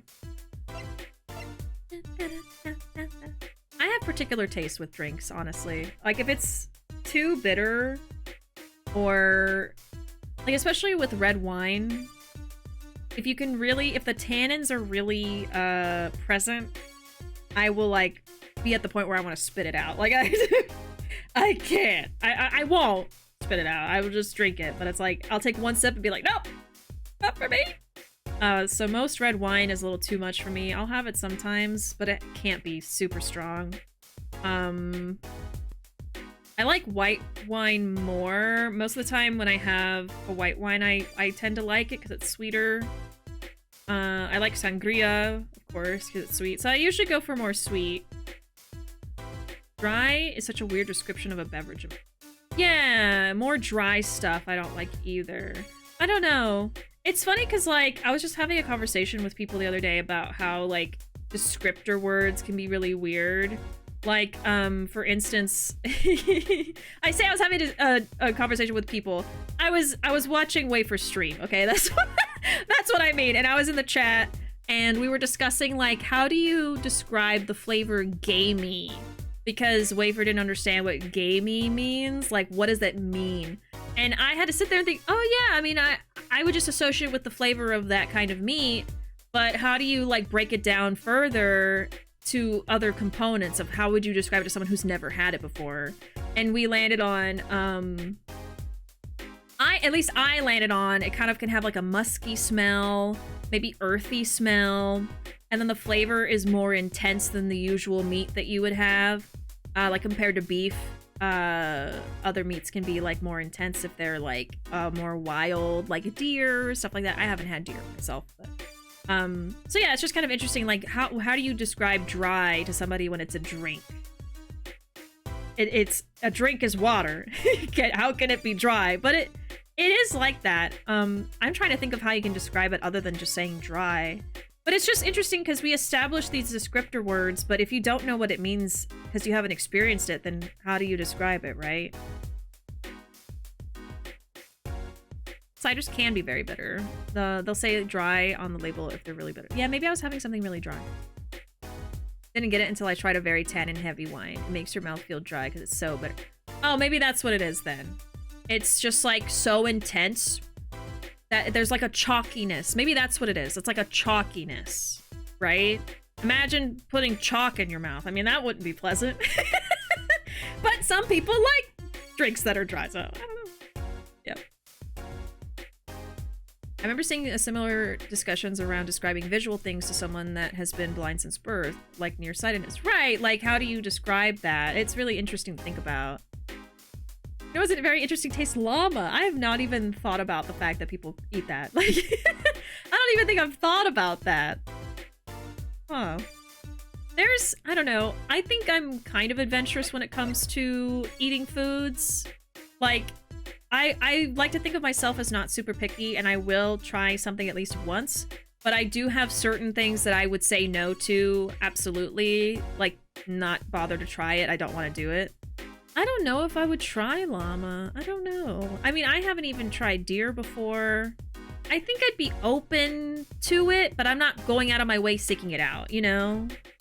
It tastes like between venison and beef, huh? I've also had crocodile. I visited Louisiana before and went to a few restaurants and they had stuff like that. They had like crocodile, they had like, I've had frog legs before. Not bad. The crocodile and the frog legs actually tasted very good if it's prepared nicely, you know? But I don't know if I would eat like snail. You know, there's like some foods like escargot. I don't know if I would want to eat that. But I'll eat a clam. I don't know. Sounds cliche, but it actually tasted like... Yeah, a little bit. A little bit. Like, not exactly like chicken, but similar. It really does. Was it crocodile or alligator? Oh, actually, I don't know. It was one of those. Right, if it's Louisiana. That's true. I can't remember. It was one of those. One of those, scaly boys. I can't freaking remember. I'm sorry. Yeah, I didn't even think about people could eat that. Yeah. Oh, I had crocodile in Australia. Okay. I probably had alligator then. My bad. Oh, pig ear recently. Yeah, I mean, isn't, hold on, let me look up something. I mean, shoot, I'll try a lot of different stuff. I will say lately, me and Ruuuvo have been trying to cut out a lot of meat from our diet and just eat fish and, you know, vegetables and stuff. But, I'm not opposed to trying stuff that I haven't tried before, and we do still have it sometimes. We're really, at this point, just trying to, like, cut down the frequency that we eat it. We were also really sick for a whole week, and it was not fun, so we've been kind of spoiling ourselves with food after that, but... Anyway, let me look up something. I want to see if I'm right.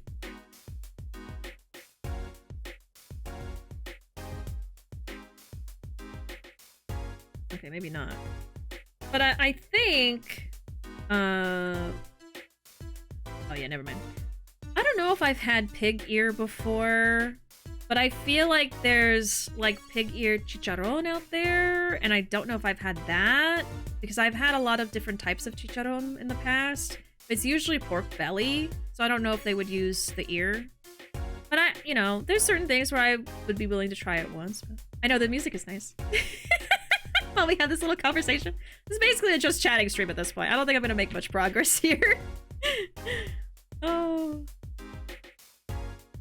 What's some other stuff I've tried that's not the usual? Like, beef tongue. I've had beef tongue, and that was good. I've technically tried, like, different intestines before. It's not my favorite, but I mean, tripe is a thing, and I really like tripe because I like, menudo. So there's just certain things that maybe it's not like the usual, at least in American cuisine, but I've tried lots of stuff. I've heard that snakes taste like whitefish. Interesting. See, I don't know if I want to eat snake. There's just some things where I'm like, I don't know if I really want to, but... I know I've had that before, but not for a long time, and don't remember anything other than the fact that I tried it. Pig cheek. Yeah, I probably had that. You get ramen, yeah. I just had pho and banh mi the other day, and it was delicious. I had beef heart before, and it was too irony. Yeah, I've heard that. I've heard that it's very irony, so I don't know if I would like it anyway. A lot of sausage is in intestine. That's true. That's true, actually. Probably more of us have had it than we thought, than we think, because of that. Yeah, like a bratwurst. Yeah, exactly.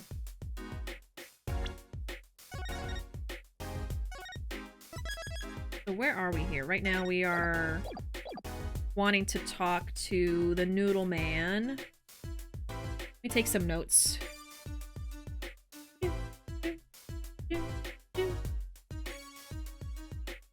So, next, talk to Noodle Man. Has animosity with, doctor. What did he say? I think it's really all he said. I'm sure it's about the doctor. I think I don't need any more notes. I wrote down stuff from what Plum said. I think I'm good. I'm not playing this again until Friday, so I just want to make sure I know what's going on, so I don't get lost. You might say it's ironic. Wow. Isn't it ironic? Don't you think? I guess intestine is a popular meat source in Korea. Seems like a lot of the food they eat has it. Oh, like tripe, yeah. I read a manhwa called My Daughter is a Zombie, and the only thing she'll eat other than human is pork intestine. Interesting!